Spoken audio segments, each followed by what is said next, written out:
és meg kell kérdezni majd őket, hogy... De addig lesz, Jó. lesz egy kis hang, még bejön mindenki.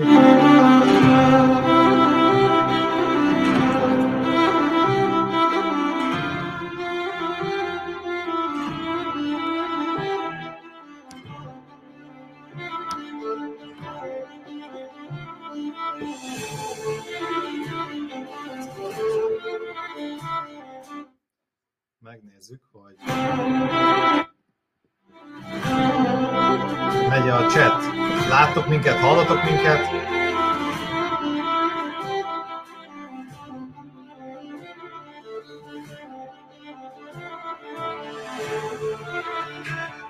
Sziasztok! Sziasztok! Hallotok-e minket, halljátok-e a zenét, láttok-e minket? Igen. Látom, írjatok a chatben, hogy tisztán láttok-e minket, tisztán hallotok. A zene is hallatszódik?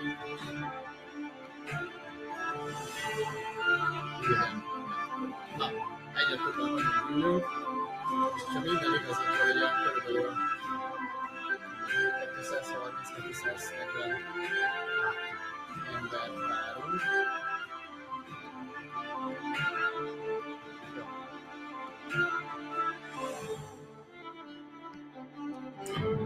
Tehát viszont a kamerát? Ja, annyira elég.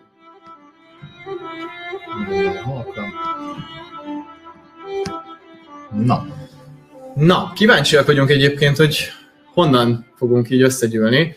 Írjátok be chatbe, hogy ki hova valósi, ki honnan hallgat, néz most minket.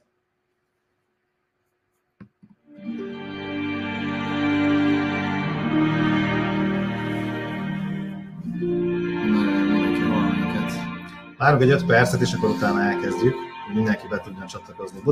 Budapest, Nagykáta, Miskolc, Berettyóújfalu. Na, Békés Csaba.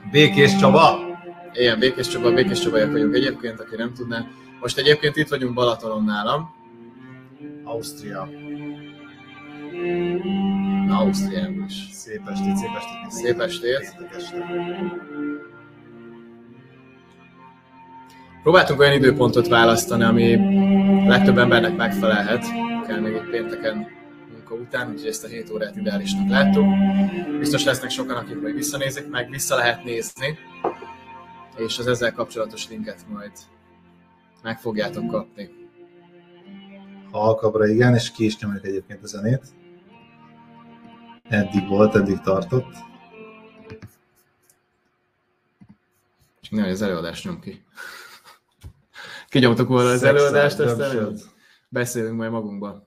Győr. Igen, a zene az csak ilyen induló volt kezdeti, de most már kikapcsoltuk. Dömsöd. Na, most már nincs zene, most nem halljátok már a zenét, ha minden igaz.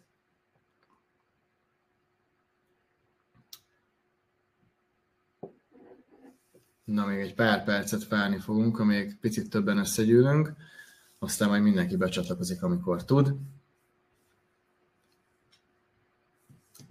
Visszanézhető lesz egyébként, azt az e-mailben is leírtuk, úgyhogy aki nem tud itt lenni, vagy szeretné újra nézni, az fog kapni majd egy linket az e-mail címére az adással kapcsolatban. Látjuk egyébként, hogy majd folyamatosan közben, amit írtok, hogyha bármi olyasmi van, akkor nyugodtan jelezzétek, hogy esetleg nem annyira hallotok, vagy valamelyik dia mondjuk nem úgy látszott, vagy ez egy víz volt. Hogyha esetleg visszamenjünk valamelyik diára, és az előadás menetéről, hogy egy-két szót mondjuk, lesz maga az előadás, és a végén ugye a kérdéseknek hagyunk időt. Olyan 1 órára tervezzük, ugye? 1 órára tervezzük az előadást körülbelül. Nyilván ez attól is függ, hogy milyen gondolatokat fűzünk még hozzá, szóval ez nem egy kőbevésett, minden egyes szóval megtervezett előadás lesz. Nyilván szépen fel van építve strukturálisan, de lesznek olyan diák, amikhez azért sok saját gondolatot is fűzünk. És a végén egy olyan fél órát fogunk arra szánni, hogy ide a beküldött kérdéseket megválaszoljuk, és akinek még esetleg utána is maradt kérdése, mert valószínűleg nem lesz idő arra, hogy minden egyes kérdést elolvasunk, és minden egyes kérdésre válaszoljunk, és nyugodtan lehet majd utána nekünk írni, igyekszünk azokra a kérdésekre is válaszolni, akár e-mailben, nem szeretnénk, hogy sokan kérdés nélkül maradjanak. Egy-két technikai dolog még, hogy az előadás közben, hogyha lehet, akkor kérlek ne kérdezzetek, majd az előadás végén, ezt majd látjuk nyilván, ha többen bejönnek és beírkálnak, akkor ki lehet kapcsolni egyébként a chatet, úgyhogy hogyha kikapcsol a chat, akkor ne aggódjatok. És arra kérnék mindenkit, hogy nyilván fontos témáról beszélünk, hogyha lehet, akkor tudjatok figyelni, telefont esetleg lenémítani, vagy hogyha más csináltok nyilván, vagy vezettek, akkor persze természetesen rendben van, de hogy lesznek feladatok is, meg nagyon lényeges dolgokról fogunk beszélni, úgyhogy fontos a teljes mértékű figyelem, mert úgy fog átmenni a legtöbb információ. Úgyhogy úgy fogjátok a legtöbbet kivenni ebből az egészből. Nyugodtan jegyzeteljetek, írjatok, akár screenshotot is lehet készíteni így közben a diákról, és akkor azt meg tudjátok majd nézni. Akár felhasználhatjátok a végén, amikor kérdéseket szeretnétek feltenni. Kérdésekhez igen, nagyon fontos, hogy írjátok fel nyugodtan a diát, hogyha azzal kapcsolatos vissza tudunk majd menni, és akkor el tudjuk még jobban magyarázni. Próbáltok nagyon érthetően, meg egyszerűen megcsinálni, de majd látni fogjátok. Jó van, szerintem kezdhetjük. Ja, nem akarjuk megvárakoztatni azokat, akik be tudtak kapcsolódni időbe. Okés. Na akkor még egy feedbacket szeretnék kérni mindenkitől, hogy látjátok-e az első diát, az első fóliát.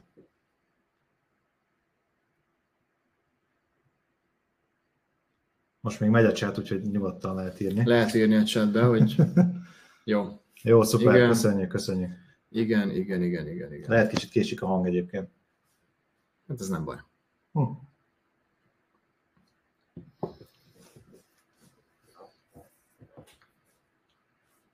Jó, szuper. Na, mint mindenki tudja, a szorongásról fogunk beszélni, ami így hirdettük az előadást, és így mondtuk mindenkinek, hogy ez az előadás témája, és ez is lesz, de sokkal többről fog szólni, mint magáról a szorongásról.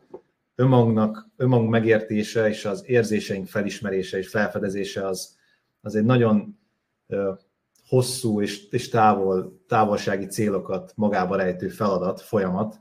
Az én jelenlegi tudásom szerint ugye holisztikus szemléletű orvos leszek, 1 hónapon belül végzem az egyetemet, és ezek a belső negatív érzések, ezek a belső feszültségek, ami a szorongás is, és aminek az alapja a félelem is, elvezethetnek, és el is vezetnek sok esetben betegségekhez. Úgyhogy ez nem csak egy puszta érzés, ez sokkal több annál, úgyhogy ennek a fényében is készítettük el ezt az előadást. Így van. Mielőtt belevágnánk így nagyon mélyen és magasztosan ebből az egészben, egy pár szót szeretnék magunkról is mondani, mert sokan ismertek minket TikTokról, de úgy igazán mélyen a másik oldalunkat nem biztos, hogy láttátok még. És úgy gondoljuk, hogy akkor tud átmenni a legjobban az információ, hogyha tudunk kapcsolódni, és úgy tudunk kapcsolódni, hogyha tudjátok azt, hogy mi is emberből vagyunk, és az emberi oldalunkat is bemutatjuk, és mesélünk erről egy picit a történetünkről, meg hogy milyen kapcsolatunk van nekünk úgymond a szorongással. És ugye ez a kép is ezt próbálja ábrázolni, hogy a jobb oldali képen láttok egy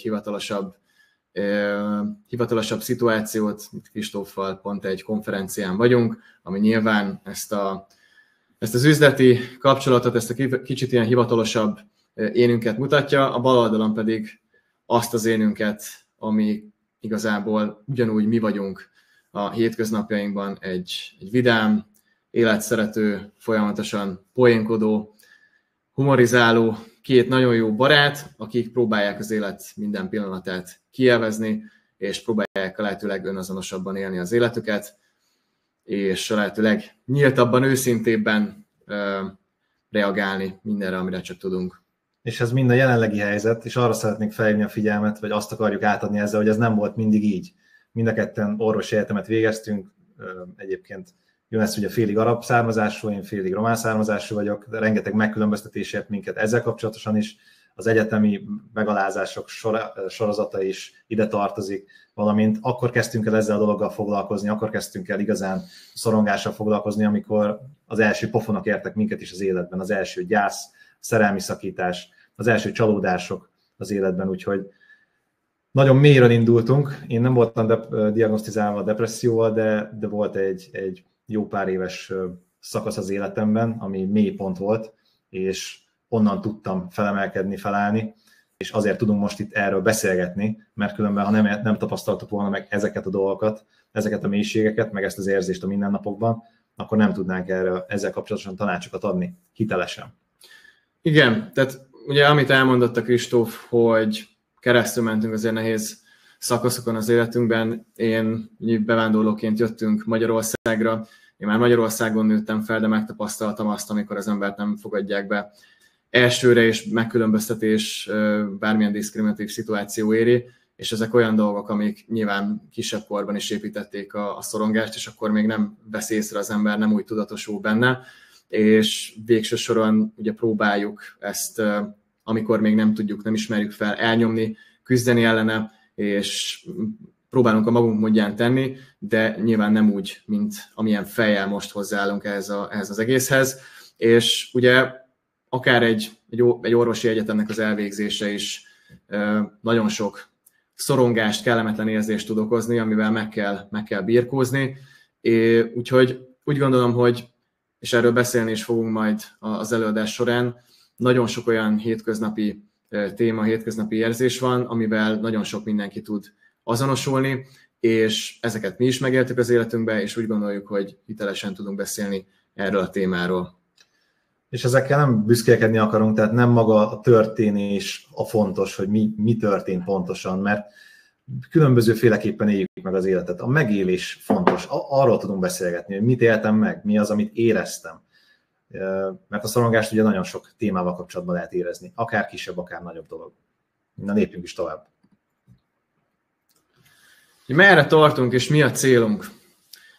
Igazából próbáltunk egy folyamatábrát felvázolni ide, ami tökéletesen megmutatja azt, hogy mit képviselünk, milyen csatornát használunk, azt, hogy közvetítsük ezeket az elveket, és hogy mi a végcélunk ezzel. Ugye amik itt fel vannak sorra, amiket láttok, anyagon túli világ, keleti kultúrák, alternatív gyógyászat. Tehát az egyik fő célunk az, hogy ezt az alternatívnak nevezett gyógyászatot megpróbáljuk közelebb hozni a modern orvosláshoz, egyfajta hidat teremtsünk a kettő között, és itt nagy segítségünkre szolgálnak a keleti kultúrák, ahol nagyon sok minden már annak idején meg volt írva, amiket a mai nap, vagy a mai modern orvoslásban is kezdünk elismerni és bebizonyítani. Ugye az anyagon túli világ az, amit igazából nem érzékelünk az érzékszerveinkkel, és egy nagyon jelentős részét alkotja a világunknak. 99, igen. Tehát, hogy kevesebb, mint 1% az, amit mi érzékelünk a valóságban, és minden az úgynevezett anyagon túli világ, és célunk az, hogy ezt egyre inkább megfejtsük, és közelebb hozzuk, és hétköznapi nyelven közvetítsük az ezzel kapcsolatos tudást, és akkor ugye gondolkodásmód. Gondolkodásmód, igen, hát ezzel kapcsolatosan tartottunk az első képzésünket. A gondolkodásmód az szinte minden, ugye, és itt ide beletartoznak a gyerekkor, a neveltetés, a iskolában megkapott dolgok, a társadalomban megkapott, a hírek, a média által megkapott hiedelmek, és ide nagyon sok minden beletartozik, és ez meghatározzák egy egyén személyiségét, hogy a gondolkodásmódja. És egyébként csak így visszatérve az alternatív és modern közé, hogy ez a híd fel volt építve sokáig, úgyhogy erre most döbbentem rá, hogy valójában ez egy újjáépítése ennek a hídnak, amit próbálunk csinálni. Igen. Ugye mindennapi szokásokat látjátok még ott, teremtés. Mindennapi szokások olyan dolgok, amik sokkal kézenfoghatóbbá teszik az egész hitrendszer, gondolkodásmód, elveket, amiket képviselünk, és ugye a mindennapi szokások azok, amik megerősítik a mi gondolkodásmódunkat, és előre visznek minket az életben, amit bárki magáévá tehet, bárki gyakorolhat, és igyekszünk ezeket minél jobban tudományosan is alátámasztani, mert nagyon sok olyan dolog van, főleg ennél az anyagon túli világnál, ami megfoghatatlan dolog, és próbálunk nagyon sok olyan forrásból tanulni és ihletet meríteni, amik ezeket a dolgokat igyekszenek tudományosan is alátámasztani, és ezt próbáljuk hétköznapi érthető nyelven közvetíteni, hogy minél több ember tudjon információt nyerni belőle, és tanulni ezáltal. Így van. És egy kép többet mond 1000 szónál, talán ez a szokások és a gondolatok közötti viszonyítás, vagy összefüggés. És még egy pillanatra menj vissza, Kristófa, az előző diára. Itt ugye azt próbáltuk szemléltetni, hogy a social media rendezvények, ugye van az elmereje képzésünk, úgyhogy a social médiának nagyon nagy ereje van. Ugye ezt láthattátok, hogy igyekszünk minél több videót posztolni, és jóra használni a social médiát, mert rengeteg olyan tartalom van manapság a social médiában, ami nem biztos, hogy minket épít hosszú távon, és mi igyekszünk a közösségi médiának azt az oldalát képviselni, ami próbál értéket teremteni, és valami hasznosat adni az embereknek az életébe, amivel több leszel, és nem az van, hogy órákat görget social médián, és nem vittél haza belőle semmit, nem tanultál semmit, nem volt semmi hasznosítható, hanem mondjuk láttál egy olyan információt, egy olyan videót, ami valamilyen úton, módon segíti a te életednek az előrehaladását, és mi erre szeretnénk használni, és erre is használjuk a social médiát. És végcélunk, ugye, amit láttok itt a céltáblával, hogy test, lélek, szellem harmóniáját megteremtsük, és igazából minden olyan tudást közel hozni hozzátok, ami ezzel kapcsolatos, és meg tudja teremteni ezt a test, lélek, szellem harmóniáját, amit tökéletesen leírja igazából azt, amit mi igyekszünk képviselni. És ez lehet, hogy nagyon absztrakt, főleg azoknak, akik mondjuk nem biztos, hogy vallásosak, vagy egyáltalán a lélekre másfajta definíciójuk van, vagy a szellemről, de erre a későbbiekben ki fogunk térni, hogy pontosan mit is jelent ez. Jó, hát miért vagytok most itt? Miért vagyunk most itt? Azért, mert úgy tűnhet, hogy a világunk a lehető legjobb korszakát éli. De valójában az emberek mentális egészsége és testi egészsége folyamatosan romlik, és az életminőségük. Egyszerűen annyi inger ér bennünket, és ahogy Younes mondta a social médiával kapcsolatosan, már az is meggondolandó, hogy hogyha én x óra tartalmat nézek, ami engem segít, akkor az valójában segít engem a nap végén, hogyha nem csinálok meg belőle semmit, ha nem jegyzek meg belőle semmit, hogyha közben a figyelmemet nem tudom megtartani, nem tudok fókuszálni, nem tudok magamra koncentrálni, nem tudok elvégezni egy feladatot, akkor fel kell tenni a kérdést, hogy valójában segít engem bármiféle tartalom. Úgyhogy elképesztő mennyiségű inger ér minket nap mint nap, és egyre nehezebbek az életkörülmények, és nem azért, mert nincsenek meg az alapvető életfeltételek, hát van víz, van levegő, a minősége nyilván az kérdéses, ez egy másik konzultáció, vagy beszélgetés során lehetne fejtegetni, igen, köszönöm, de a rengeteg mentális, szociális, társadalmi elvárás az, ami ér bennünket, és azok az elvárások, amiket magunkkal szembe támasztunk. Úgyhogy látni is fogtok majd a következő diákon egy statisztikát Magyarországgal kapcsolatosan, hogy hogyan növekedett az elmúlt években akár a szorongás, akár a mentális betegségeknek a százaléka, és ez csak az, amit bevallottak. Az összes többi olyan ember, aki nem látja, tehát nem annyira tudatos, hogy ezt felismerje, az nyilván nincs benne ebbe a studyba, de még így is jelentős a szám. És pontosan ezek miatt, amiket a Kristóf is elmondott, aktuálisabb, mint valaha. És ha ezek közül egyet is kivesztek, már az is épp elég ahhoz, hogy úgymond rossz érzést okozzon, és szorongást okozzon, és ezek halmozódnak, és minden nap tényleg ezekből mindegyik inger ér minket, és ugye utána csodálkozunk, vagy nem értjük, bosszankodunk, hogy miért érezzük rosszul magunkat, miért szorongunk. Úgyhogy ezek nagyon fontos dolgok, és ha már ezzel képben van az ember, hogy mennyi inger ér minket, azzal egy lépéssel előrébb van a felismerésben. Igen, tehát ugye ritkán csökken a stressz. Tehát a stressz az mindig van, inkább csak nő, ugye ahogy írtuk, és a stresszt azt nem lehet kiiktatni, az mindig lesz. Az a kérdés, hogy hogyan reagálunk a stresszre, milyen a stresszre adott válaszreakciónk, hogyan tudjuk tolerálni a stresszt. És minden probléma egyúttal egy lehetőséget is vet fel, egy lehetőség is egyben, és a stressz sincs véletlen. Erről majd a későbbi diákban is fogunk beszélni, hogy ugye a stressznek, így a szorongásnak is van egy funkciója, ez a szervezetnek egy jelzése, jelez, hogy valami nem okés, és ezért is nagyon fontos, hogy megbélyegezzük, vagy hogyan bélyegezzük meg a stresszt vagy a szorongást, mert ahogyan megbélyegezzük, úgy fog hatni ránk. Így van, és itt már láthatjátok azt, hogy valójában egy perspektívaváltást akarunk, tehát egy nézőpontváltást akarunk elérni az egész előadás alatt, hogy jobban megértsük a szorongást, jobban tudjuk internalizálni, ugye erről lesz későbbiekben szó, tudjunk vele, magunkévá tudjuk tenni, azaz felelősséget tudjunk érte vállalni. Mert hogyha már tudom, hogy oké, ez az enyém, ez ezért meg ezért van, akkor már fogok tudni rajta változtatni.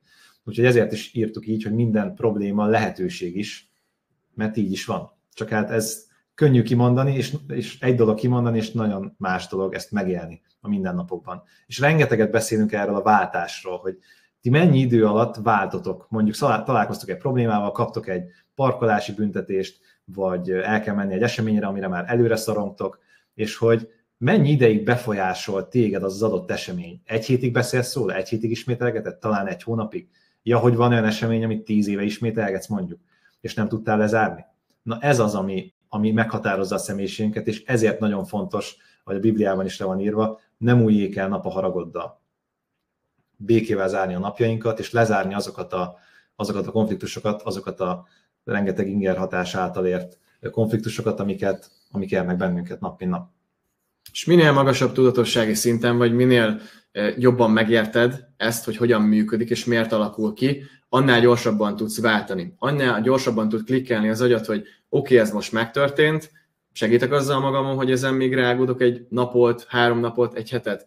Nem, akkor meg kéne próbálni tovább lépni. És ez rohadt nehéz az elején, és lehet, hogy egy másnak apróságnak tűnő dolgon mi ki tudunk akadni, és tudunk szorongani napokig, de hogyha jól megértjük, és tudatosabbak leszünk annak kapcsán, akkor ez gyorsan elkövetkezik, ez a váltás. És nagyon sokszor dobálózunk ezzel, hogy elfogadás, meg hogy lép rajta tovább, de hát pont ez az, hogy az emberek emiatt szoronganak, mert hárító mechanizmusok, védekező mechanizmusokkal válaszolnak ezekre a stresszreakcióra. Tehát a tudatunk védekezik ezzel, nem akarja látni, inkább elmegyek a barátaimmal, vannak olyan emberek, akik rengeteget találkoznak a barátaikkal, nincsen ezzel semmi gond, de hogy mindig menekülünk valahova, tévé, Netflix, telefon, mert rengeteg eszköz van a menekülésre. És nagyon kicsi, vagy nagyon nem csábító a megoldás, az, hogy leüljek és szembenézek azzal, hogy jó, de mi is zavar engem. És akkor itt egy-két inget láttak, amik mi úgy gondoljuk, hogy az egyik leggyakoribbak közé tartoznak, amilyen stresszfaktorok, körülmények befolyásolják a mi szorongásunkat, párkapcsolati problémák, social media, családi problémák, társadalmi elvárások, ugye ott vannak, most nem fogom felsorolni mindegyiket, és itt egyébként ki is lehet emelni egy-kettőt, amik egyre inkább befolyásolnak minket, és ez pedig ugye social media az egyik, és szerintem a társadalmi elvárások, és a kettő egyébként nagyon szorosan összefügg, és arról is fogunk majd beszélni, hogy tudjuk-e mi egyáltalán, hogy szorongunk, mert nagyon sokszor nem tudjuk, csak azon kapjuk magunkat, hogy rosszul érezzük magunkat. Mert mondjuk görgettünk 4 órát este lefekvés előtt social médián, és nem tudjuk, hogy miért csináltuk, hogy miért görgettünk annyit. Ez a későbbiekben kiderül, ezt is szépen ki fogjuk fejteni. És ez csak egy része, amiket itt felsoroltunk. Tehát ennek mind vannak alkategóriái, és mindenki tudatába köt valamit hozzá a munkahelyét, személyekhez, tárgyakhoz. Tehát ez szépen le van rakódva az agyunkba, és ezek mind elveszik a figyelmünket, és meggátolnak abban, egy az, hogy önazonosan éljünk, és hogy elvégezzük a mindennapi teendőinket, ami igazán fontos számunkra, és nem mások elvárásainak, vagy a világ elvárásainak éljünk. 2 pedig, hogy magunkra tudjunk figyelni, és egyensúlyt tudjunk teremteni a saját életünkben. Mert hogyha mindig másra figyelek, akkor hol maradok én? Hol marad az, hogy aki mindezeket csinálja? Aki közben szeretné ezeket a dolgokat és ezeket a feladatokat örömtelien megélni, örömtelien dolgozni, örömtelien a családdal lenni, örömtelien lehet akár a politikáról is beszélni, anélkül, hogy megosztottság és szeparáció lenne bennünk. És igen, ezek a dolgok, ugye kimondtad a szeparációt, ez egy nagyon fontos dolog, mert igazából sajnos megfigyelhető az médiában, social médiában, hogy szeparálnak minket ezek a dolgok, ezek a hírek, ezek a történések, egyre inkább azt építik, hogy oldalak legyenek, ez az ember ezen az oldalon, ez az ember pedig ezen az oldalon, ami konfliktus helyzeteket szül, ezáltal plusz szorongást. Családon belül, ami a legfontosabb, hiszen a családtagjainktól vesszük a legmélyebben igazából a sértéseket, meg a bántásokat, rájuk vagyunk a legérzékenyebbek, hát nyilván, tehát természetes. És akkor ugye a statisztika egy olyan dolog, amire rá lehetne építeni egy egész előadást, és most nekünk nem az volt a tervünk, hogy csináljunk egy száraz sivatagi előadást, mint ahogy a háttérképen is látjátok, mert nyilván nem ezért vagyunk itt, és szeretnénk megfejteni, meg megoldást találni a végén a szorongásra, de ugyanakkor fontosnak tartjuk kiemelni ezeket az adatokat, mert ezek arra hívják fel a figyelmet, hogy milyen fontos, hogy foglalkozzunk ezzel. Ez tudatosítja bennünk azt, hogy látjuk, hogy hol tart ez mondjuk az országban, milyen jelentős mértékű probléma. És amiket itt látok, azt is nyugodtan csináltok most is akár screenshotot, de ugye visszatekinthető lesz majd, és itt egy-két elég fontos számban, amilyen hivatkozások közül, ami itt van. Ugye 12 hónapos prevalenciája Magyarországon 7-8%. Akkor ugye a KSH-nak is van egy ilyen adata, hogy a nők kb. 12 számol be szorongásos tünetekről, szemben a férfiak 6%-ával. Nyilván ezt is lehetne fejtegetni, hogy miért, ez egy másik előadás témája, de ez mindaz, ami bevallott meg, ami felmért. És ezek azért elég nagy számok, hogyha azt nézzük, hogy Magyarországnak mondjuk mennyi a lakossága, és ugye tényleg kiemelem, hogy ez az, amit felmértek, ami a bevallott, és mennyi lehet a valós szám, úgyhogy itt nagy számokról beszélünk, és ugye ott látjátok a harmadikat, hogy 18-34 éves korosztályban, tehát hogy a szorongásos tüneteket leggyakrabban 18-34 éves korosztályban jelentik. Ez a korosztály kifejezetten rizikókorosztálynak számít, és részben a social media miatt is. Nyilván ugye fiatalok több időt töltenek a social médián, és akkor mit látunk a social médián? Megnézzük mások életét, összehasonlítjuk a sajátunkat vele, megy a folyamatos összehasonlítgatás, és ezzel leépítjük az önbizalmunkat, kevésnek érezzük magunkat emiatt, és ez plusz szorongás tényezőt, plusz szorongás faktor teremt, aminek kifejezetten ki vannak téve, vagy kifejezetten kitett ez a korosztály, és fontos kiemelni, és fontos beszélni róla. És ez a korosztály az, aki kevésbé hajlamos ezt megfigyelni, vagy tudnia kell róla, és kevésbé tudatosul benne, mert nem biztos, hogy még annyira érettek. Nyilván ez nem feltétlenül függ össze, de ez egy nagyon érintett korosztály, ez a lényeg. És közben kisütjük a dopamin receptorokat a telefonozás, meg a social media közben, úgyhogy még jól is esik menekülni ezekből a dolgokba. Na jó, lépjünk tovább a statisztikán. Mi a szorongás? Egyszerűen. Hát szerintem ezzel mindenki tud azonosulni. Ez egy alattomos érzés. De miért? Hát azért, mert beárnyékolja a napunkat, mert tehetetlenné tesz az élettel szemben, az élet feladatainkkal szemben. Úgy érezzük, hogy sosem lesz vége, hogy nincs belőle kiút. Egy depresszív, demotivált, egy feszengő, egy borús érzés. A lehető legegyszerűbben megfogalmazva. Ez egy szarérzés, ez egy nagyon rossz érzés. Tehát lehet amúgy szépen fogalmazni, meg hivatalosan, mindennel tudományosan alátámasztva, de a nap végén az van, hogy ahogy Kristóf is mondta, ez egy rohadt szarérzés, kellemetlen, senkinek nem hiányzik, és ugye azért is alattomos, mert sokszor nem tudjuk, hogy ez szorongás, nem ismerjük fel, ami megint egy nagyon fontos dolog, amiről fogunk beszélni, hogy ugye hogyan tudjuk ezt felismerni, és ez úgy épít le, hogy nem vesszük észre, amit az előzőkben el is mondtunk, social media, akkor azon kapjuk magunkat, hogy rengeteg hírt néztünk, és rosszul érezzük magunkat, és hogy ez miért van, mert ezek tudat alatt épülnek bennünk. És hogy igen, tudod-e egyáltalán, hogy szorongsz? Ez egy nagyon fontos kérdés.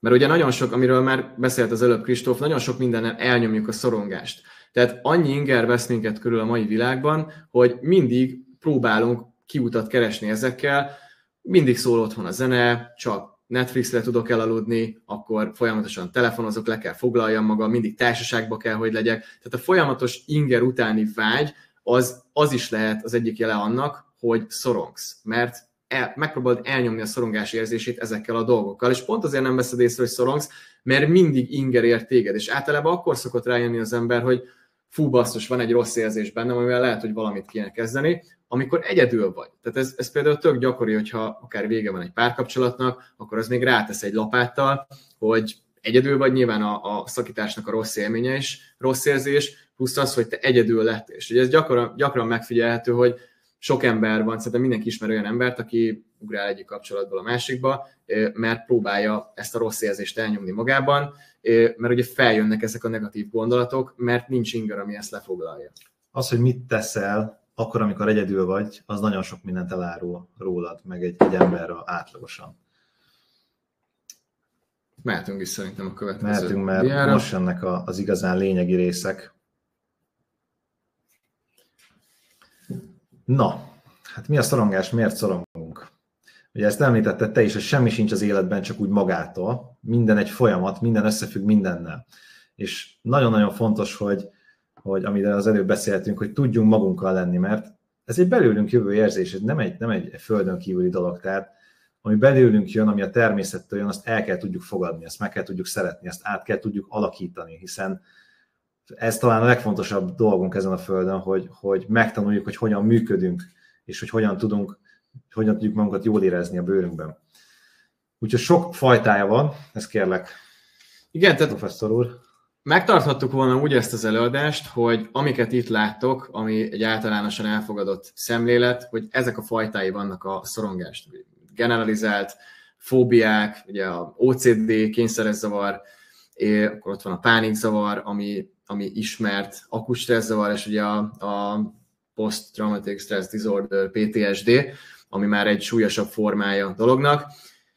Viszont próbáltuk úgy megcsinálni az előadást, hogy amit majd a későbbiekben is láttok, hogy kiemelni a lehető leggyakoribb példákat, amilyen szorongás érzés mindenkit ér a mindennapokban, és ezt példákkal bemutatni, megmagyarázva az agyműködés segítségével, hogy jobban megértsük, és hogy ezekben mindaz a közös, amit ott alul láttok kiemelve, tehát a szorongás forrásának a kulcsa, a kulcsszavai, a trauma, stressz és a félelem.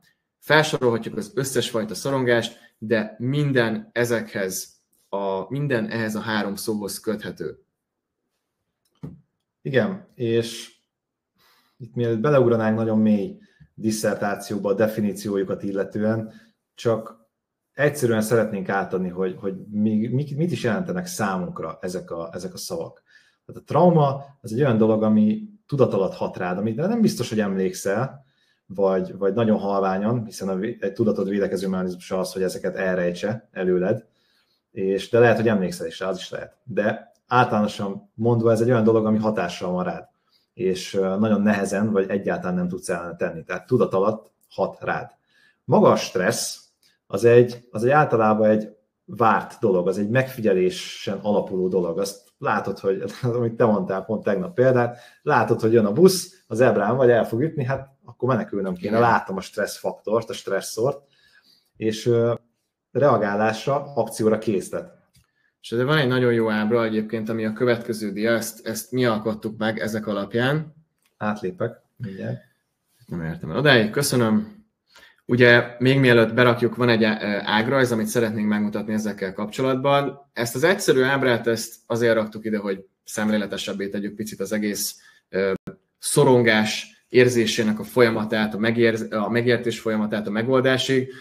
Fontos, hogy ugye megfejtsük az egésznek a forrását, és a megoldásig tartó út az nem egy egyszerű út, ez egy elég göröngyös út, ez egy hosszú távú folyamat, ezt nem lehet csak egyik napról a másikra leküzdeni, és ennek az előadásnak se az a célja, hogy mondjuk egy PTSD-re megfejtsük egyből a megoldást, és hogyha valaki végén ezt az előadást, akkor elmúlik a PTSD, ezek nyilván komolyabb szintjei a szorongásnak. Az a célunk, hogy a forrásokon keresztül megértsük, ezeknek a szavaknak a jelentését és az összefüggéseit megértsük, és segítsünk a felismerésben, és a végén adjunk olyan megoldási kulcsokat, amik segíthetnek a tünetek kezelésében, és a gondolkodásmód és a hitrendszereknek a kiépítésében, amik hozzájárulnak ahhoz, hogy ez a szorongás bizonyos időn belül csökkenjen, vagy elmúljon, vagy más legyen a válaszreakciónk rá. A félelmet nem mondtam már az előző diában, de azt akartam még hozzáfűzni, hogy ez egy állandósult stressz, úgymond a félelem. És milyen szép, még ne várj, de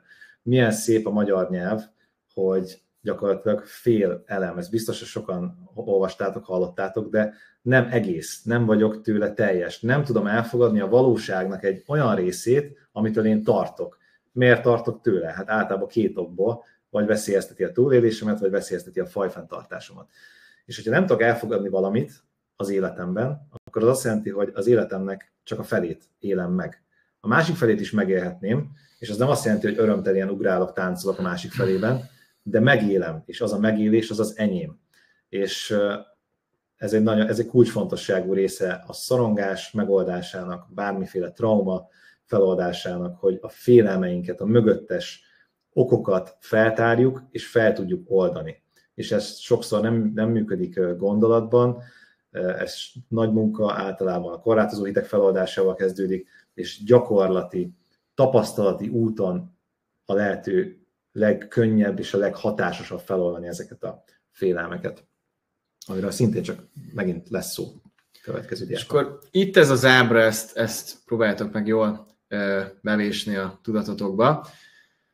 Ezt próbáltuk úgy megalkotni, hogy szemléltessük azt, hogy ezek hogy állnak egymással összefüggésbe, és igazából mondhatjuk, hogy a központi elem, a félelem, ebben is ugye benne van elem, félelem, ami mindegyik formájában jelen van. És hogyha megnézzük, hogy tegyük fel, hogy van egy trauma. Trauma, ez akár egy gyerekkorban kialakult rossz élmény, vagy megtörtént esemény. Hirtelen, váratlan esemény, amit magányosan éltünk meg, igen. Így van, és ez ugye, hogyha feljön bennünk, akár a későbbi életünk során, akkor valami triggereli, valami kiváltja ezt a traumát, akkor az félelmet szül. És ugye ez a félelem, ez pedig vezet szorongáshoz, ugye a szorongás érzéséhez, amit ez a trauma váltott ki. Akkor a stressz és a félelem kapcsolata, ugye a félelem, az gyakorlatilag stresszt generál a szervezetbe, a szervezetnek van egy stressz válaszreakciója, aminek van egy biológiai vonzata is, ugye stresszhormonok termelődnek, és ugye ez hozzájárul a kellemetlen érzés kialakulásához, és ezek oda-vissza hatnak egymásra, hogyha ér minket mondjuk egy külső vagy belső stresszforrás, akkor az megint csak félelmet tud kelteni, és ez a kettő, ez generálja egymást. Gerjeszti egymást. Köszönöm, ezt a szót kerestem. És ugye ez a stressz, a stresszről beszélhetünk úgy, mint ugye stresszor, ez egy stresszfaktor, vagy maga a stressz, ami lejátszódik bennünk, ez a stressznek a biológiai folyamata. Igen. És ugye a trauma és a stressz, tehát maga a trauma, ami kialakult mondjuk korábban, vagy a múltban, hogyha az tehát ér minket bármilyen stressz hatás, az ugyanúgy triggerelheti ezt a traumát. És megint csak kivált belőlünk egy negatív érzést, egy kellemetlen érzést, és ezek is táplálják egymást, mert egy stressz hatására, mondjuk egy külső stressz hatására is kialakulhat egy trauma bennünk. Tehát ezek a fogalmak nagyon szorosan összefüggnek egymással. Nyilván ami jól elhatárolható, az a trauma, és a félelem az pedig egy olyan központi elem, amelyik mindenhol jelen van. Talán nem a legjobb példa, de egy állati példát hoznék ide. Biztos sokatoknak van kutyája, és ugye amikor a kutyát viszik, hát ivartalanítani, szép szóval fogalmaztam, akkor a kutya általában megérzi, vagy hát ha nem is érzi meg, az első élmény után tudni fogja, hogy őt ott traumatizálták, és a következő alkalom, amikor meg a következő 20, vagy lehet, hogy élete végéig félni fog esetleg az autótól, vagy az autóba való felszállástól. És akkor itt jelentősen a trauma nyilván a megtörtént esemény, a kasztrálás, az hivatalnítás, és maga a stresszt okozó tárgy, az maga az autó, és a félelem az persze természetesen az, hogy fél attól, hogy ez megtörténik még egyszer, fél a fájdalomtól. Úgyhogy nagyjából szerintem ez így érthető. Azt tudnám még hozzáfűzni, amivel még picit jobban meg lehet érteni, hogy ott a kérdés, hogy mitől félek. Ugye szorongás, van bennünk egy félelem érzet, de mitől félünk? Az ismeretlentől félünk, a bizonytalantól félünk, és mivel bennünk van ez a múltbéli trauma, így azt feltételezzük, hogy ez újra bekövetkezhet. És mi ettől félünk, mert azzal kötjük össze, van egy inger, ami kiváltja belőlünk a szorongást, ugye ott van jelen van a félelemnek az érzete, és mi attól félünk, hogy amit ehhez társítunk, az a trauma, az a kellemetlen múltbéli élmény, az újra előfordulhat. És ezt majd a későbbiekben például még jobban meg lehet érteni. Szerintem minden ehhez kapcsolódott elmondtunk, és lesznek majd példák, ott ugyanúgy fel fognak jönni ezek a fogalmak. Jó, én még gondolkoztam valamin, de... Hát majd úgyis, hogyha eszembe jut, akkor megosztjuk még. Jó, hát most eszembe jutott. Akkor megyek, akkor mondhatod. Azt akartam még elmondani, hogy miért jó, hogyha szorongsz? Azért jó, hogyha szorongsz, mert az azt jelenti, hogy nagyon erős benned ez a túlélési ösztön. Nagyon erős benned az a vágy, hogy biztonságban érezd magad, azaz, hogy túlélj. Ez ebből a szempontból nagyon jó. És ezért tudunk függni is, úgymond a félelmeinktől, meg a szorongásunktól, mert ez energiát ad nekünk.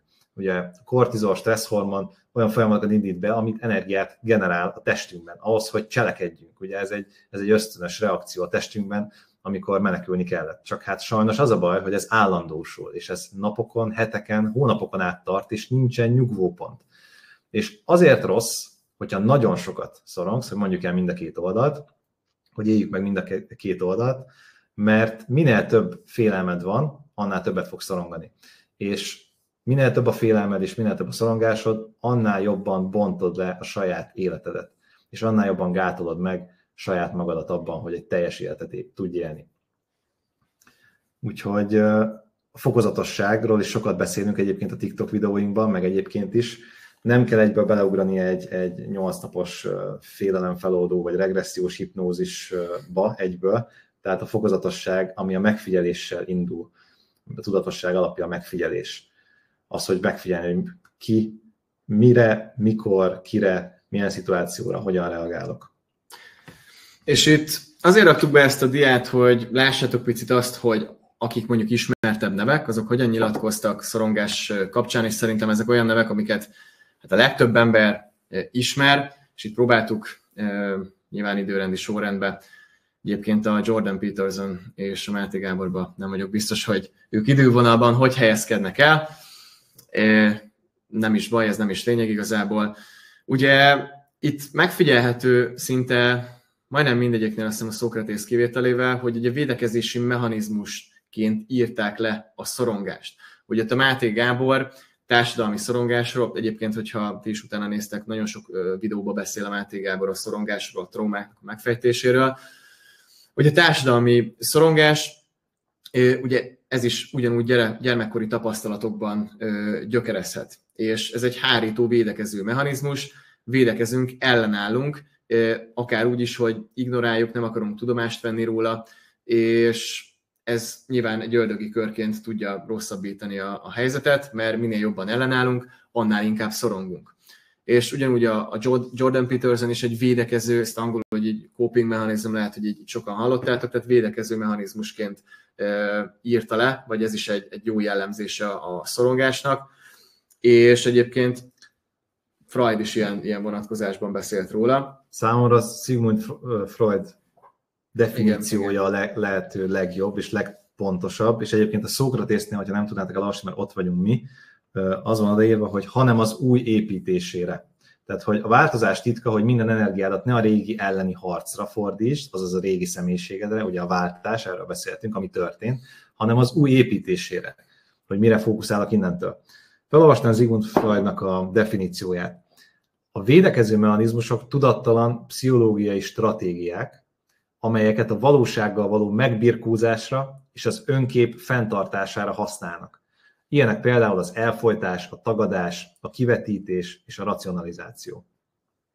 Ez szorosan összefügg azzal, amit az előző dián mondtam, hogy ez egy ösztönös reakció, tudattalan ösztönös reakció a túlélésünk érdekében. Ő úgy fogalmazza meg, hogy a valósággal való megbirkózásra. Igen. Tehát ez mind oda csatol vissza, hogy valójában, és nagyon sokszor megbélyegezzük, hogy a szorongás az mennyire rossz, ez valójában arra megy ki a játék, hogy a szervezeted az védekezik, és ez is létfenntartáshoz járul hozzá. Tehát próbálja megvédeni ettől az ingertől, és a védekezésnek pedig sokféle formája van. És valójában nyilván az a kulcs, hogy nincs miért védekezni, mert nem támadnak minket oroszlánok. És akkor itt egy folyamatábrát láthattok, ahol megpróbáltuk lépésekbe foglalni azt, ami szerintem talán a legjobban, itt fog legjobban összeállni a kép, hogy mégis mi az Isten csináljunk, hogyha szorongunk. Ugye ez az egyik legfontosabb kérdés, amiért szerintem a legtöbben itt vagyunk.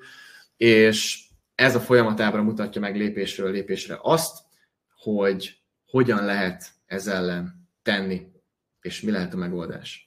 Én az biztos, hogy ki screenshotolnám, ez talán az előadás legfontosabb diája lesz, és a gerince lesz a következő pár diának is. Ezen fogunk végigmenni, és végigkísérni majd benneteket konkrét szorongással kapcsolatosan. Tehát menjünk is sorba rajta. Az első lépés az azonosulás, elismerése, felismerése és tudatosítása a szorongásnak. Ugye említettük már, hogy érezned kell, saját magadénak kell érezned, ne hibáztasd, ne utáld magad, ne értékeld le magad, hogy miért történik megint ez, hogy miért telefonoztam már megint 8 órát, hogy miért szorongok megint, amikor csak egy előadást kéne tartani, hanem tudatosítsd a lehető legtöbbször, amikor szorongsz, hogy ez hozzám tartozik, ez belőlem jön, ez az enyém, tehát tudok rajta változtatni. És már önmagában ez a gyakorlat elképesztő mennyiségű, nagyon sokat fog tudni segíteni, hogyha ezt minél többször megteszed, de majd rátérünk mindjárt a másikra, és mondom, mert szeretne. Olyan dolgon nem tudunk változtatni, ami nem a miénk. Tehát, hogyha nem ismered el, hogy az a tiéd, ignorálod, szemben állsz vele, eltolod magadtól, akkor azon nem tudsz változtatni, és ezért fontos, hogy ez az első lépés, hogy elismered, felismered, és tudatosítod magadba, hogy közben itt támadgat minket egy légy, nem baj. Tehát elismered, felismered, és tudatosítod magadban azt, hogy ez a szorongás érzése, ez az enyém, és nem véletlenül van itt, és nem akarom eltolni magamtól, nem ignorálom.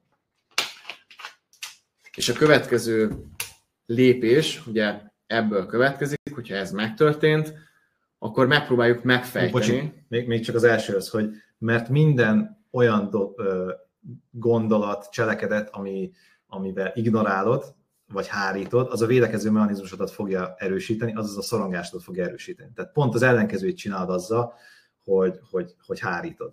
Pont az ellenkezőjét éred el vele. És ugye ez biztos, hogy most meghallottátok, és a legtöbben azt gondolják, hogy hát ez milyen hülye hangzik, meg milyen furán hangzik, hogy birtokolnom kell a szorongást. Hogy lehet birtokolni a szorongást, vagy hogy lehet az enyém? Hát úgy, hogy egyébként ki másé lenne a tiéd, a te érzésed, és ugye igen, tehát a szorongásnak gyakorlatilag ez a kiindulása, hogy te elismered, mert hogyha nem, akkor még többet fog szorongni. Tehát hogy az, hogy ignorálod, meg szembenállsz vele, az még több szorongást fog kelteni, és ez is egy ördögi kör. Az szerintem egy külön 2 órás előadás, hogy hányszor csapjuk be magunkat, meg hogy mennyire nem vagyunk őszinték magunkhoz. Úgyhogy, de azt majd a következő webinárról fogok szólni. Második lépés. Tehát a forrásának a megfejtése, a megértés, hogy honnan eredhet vajon ez a szorongás. És azt ne agyaljuk túl, ezt is túl lehet vinni, hogy 10 évig csak keresem a gyermekkoromban az elásott dolgokat. Persze lehet ezt is, de kell egy nyugovópontra térjünk az önismereti útunk során, amikor naponta dolgozok magamon, nem élhetek úgy, hogy úristen, meg kell találjam tűpontosan azt a képet, kifaggatom a szüleimet, hogy volt, mint volt. Nagyon jó dolog, meg kell kérdezni, érdemes megkérdezni, hogy voltak az életkörülmények. De végső soron a status quo, a mostani jelenlegi helyzetem az, ami számít, és amin tudok változtatni. És már az is egy nagy lépés, hogy ha tudatosul benned, kicsit elkezdesz kutakodni a saját múltadba, hogy milyen olyan esemény vagy élmény ért engem, ami a jelen életemben kiváltja belőlem ezt a szorongást bizonyos szituációkba. Fogunk majd még példákat, tehát arról fog szólni a következő pár dia is, hogy példákat mondjunk, de mondok egy olyan példát, mondjuk társadalmi szorongás, óvodában kiálltam a színpadra, mit tudom én, valamilyen verset kellett mondani, kiröhögtek engem, ez nagyon rosszul esett, és ez régi emlék volt már így, lehet, hogy nem olyan vivid az emlék, és nem úgy él bennem, nem emlékszik annyira rá, de azt érzem, hogy amikor társaságba megyek, vagy mondjuk én előadást kell tartani, az mondjuk a következő szinte, csak szimplán társaságba megyek, akkor szorongok, feszengek, nem érzem jól magam, és nem tudom, hogy miért, és amikor az ember elkezdi fejtegetni, hogy milyen olyan dolog történt velem, ami ezt kiválthatja, és akkor sokszor rájövünk, hogy fú, basszus, azért itt volt egy-két dolog a gyermekkoromban, amit én megpróbáltam elnyomni magamba és ignorálni, de egyébként meg pont ez a probléma forrása. És hogyha felismered, akkor közelebb jutsz a megoldáshoz, és hogy hogyan tudsz ellene tenni. Igen, és még azt akartam mondani, hogy hogyha nincs meg a konkrét esemény, mint ahogy nálad például, vagy most a példakedvéért mondtad, tudom, de hogyha nincs meg, akár tehát hónapokat szántunk rá, éveket nem találtuk meg, de még mindig szorongunk, akkor én azt tanácsolom, hogy párhuzamosan ezzel együtt a reakcióinkat figyeljük, mert a reakciónk elárulják azt, hogy kik vagyunk. Az automatikus, ugye, amit csípőből tüzelünk, az a tudatalatti elme. Az a félelem reakciója egyből. Ösztönös reakció, ugye így is hívjuk. Amikor megijedünk, amikor tüsszentünk, ezek is mind, mert a tüsszentés nem megijedés. Igen. Nem tudom, hogy ott a tüsszentés, hogy tüsszentenet kell akkor. Jó, és akkor ugye harmadik lépés az érzés energia átalakítása. Ugye azt kell tudni, és erről is egyébként sokat beszélünk, akár a videóinkban, vagy akár a képzésünkben, hogy ugye minden energia, minden rezgés, és az érzés is egy energia, a szorongás is egy energia, amit ugye felismersz, és át tudod alakítani. És ez lenne a lényeg, hogy hogyan alakítod át, mivé alakítod át. És ez a 3-as, 4-es, 5-ös lépés egyébként nagyon szorosan összefügg, mert nyilván az, hogy egy érzést át tudjunk alakítani, vagy egy érzéssel kapcsolatos energiát, ahhoz a gondolatainkat is meg kell tudnunk változtatni, ahhoz meg kell értenünk, és el kell fogadnunk új igazságokat, azaz hitrendszerünk átalakítása szükséges hozzá. A korlátozó hitek feloldása, az, amit te is mondtál, hogyha közönség előtt beszélek, akkor félek attól, hogy kinevetnek, félek attól, hogy rosszul fogok mondani, és ezeknek az áthidalása, ezeknek a hiteknek, hogy amikor közönség előtt beszélnek, mindenki hallgat rá, mindenki figyel, mindent helyesen mondok, az új hitek beépítése, és majd ez fogadni egy fizikai tapasztalást is, és egy érzést is, akár az, hogy egy új élmény során, egy előadás során, ahol legyőztem a komfortzónámat, tök jól tartottam meg az előadást, és ez megerősítette az előző hitemet, azt, hogy jól tartok előadást. És megszületik a hálaérzése már is. És van egy pozitív tapasztalatom azzal kapcsolatosan, amivel kapcsolatosan eddig szorongtam. És erre fogunk majd építeni, és egyébként ez a következő diákon nagyon szépen el van magyarázva. És azt fűzném még hozzá, amit ti is el tudtok tenni ebből, hogy szummázzuk. Szóval a lényeg az, hogy a szorongás egy érzés, egy energia, amit úgy tudsz átalakítani, hogyha nem bélyegzed meg, hogy az most jó vagy rossz, csak szimplán van. És ez nagyon sok mindennel kapcsolatban igaz, és hogyha perspektívát váltasz, és ez a perspektívaváltás, hogy tekintek erre az érzésre, egyből elítélem, hogy fú basszus, ez egy szar érzés, szorongás, miért van ez, fú de rossz, hogy tudom megváltoztatni, vagy úgy tekintesz rá, hogy ez az érzés van, vajon miért van? Hát a szervezetem jelez, hogy valamin változtatni kéne, és akkor tudom, hogy ez egy hasznos dolog, tehát már átalakítottad arra, hogy ez jó. Tehát ez jó lehet, ez akkor jó, hogy te felismered és szeretnéd, hogy jó legyen. És oda szeretnénk eljutatni, hogy ez a felismerés, meg ezeknek a kérdéseknek a feltevése benned, meg magaddal kapcsolatosan ne egy feladat legyen, hogy már megint szorongok, már megint melóznom kell, már megint le kell írjam a hiteimet, akkor megint vissza kell fejtenem, és akkor megint belecsavarod magad egy állandó agyalásba. Nem. Gyermeki kíváncsisággal feltenni a kérdést, hogy jó, de vajon miért van? És olyan kíváncsisággal, hogy amúgy elfogadod így magadat, szereted így magadat, és érdekel az, hogy ez miért van. Nem azért, mert azért akarsz rajta változtatni, mert egyébként enélkül nem fogadnád el magad, hanem azért, pontosan azért, mert kíváncsi vagy. Így szereted magad, és kíváncsi vagy, és szeretnéd megfejteni. És akkor a következő diákban megint csak összefoglaltuk a lényegi pontokat, amit még egyszer végigmegyünk, mert ez tényleg nagyon fontos része az egész előadásnak. Ugye azonosulás, elismerjük a szorongást, felismerjük, tudatosítjuk magunkban, és mi az, ami miatt nem. Tehát ignorancia, hogy nem veszek róla tudomást, ez az egyik lehetőség, hogy átmegy önostorozásba, hibáztatom magamat, és akkor ez is megint egy ilyen öngeresztő ördögi kör. Még több önostorozás, még több hibáztatás, még több szorongáshoz vezet, hogy fú basszus, mennyire béna vagyok, hogy mindig ezen szorongok, mennyire szerencsétlen vagyok, és ez egyfajta... Ezek mind fenntartják a szorongást, mind megerősítik és fenntartják, és csak távolabb visznek a megoldástól. És folyamatosan bélyegezzük meg magunkat is, és ez egy zárójeles megjegyzés, hogy a tested nem tud különbséget tenni az elképzelt és a valós dolgok között. Tehát, hogyha te folyamatosan szórod magadra ezeket, hogy hát én hülye vagyok, milyen béna vagyok, mennyire rossz, hogy így érzem magam, akkor azt elhiteted a testeddel, ez egyfajta önhipnózis, és még több szorongáshoz vezet, és még több negatív rossz érzéshez, és így lehet lecsúszni a lejtőn. És erről a retikuláris aktiváló rendszer tehet a tudatunk kapuőre, amiről szintén lesz szó hamarosan. És az ellenállás ugye még, hogy nem ismerem el, hogy van szorongás, szimplán megpróbálok nem tudomást venni róla. És akkor ugye a forrás megfejtése, a megértés, hogy miért szorongok, honnan ered, mi váltja ki. Ezeket a kérdéseket tegyétek fel mindig magatoknak. És azt tudatosítsátok, hogy ez a túlélésedet segíti, érted van, nem ellened, és ez a szervezetednek egy jelzése. Ez egy túlélési ösztön, ami azt a célt szolgálja, hogy te a leghasznosabban kigyere ebből.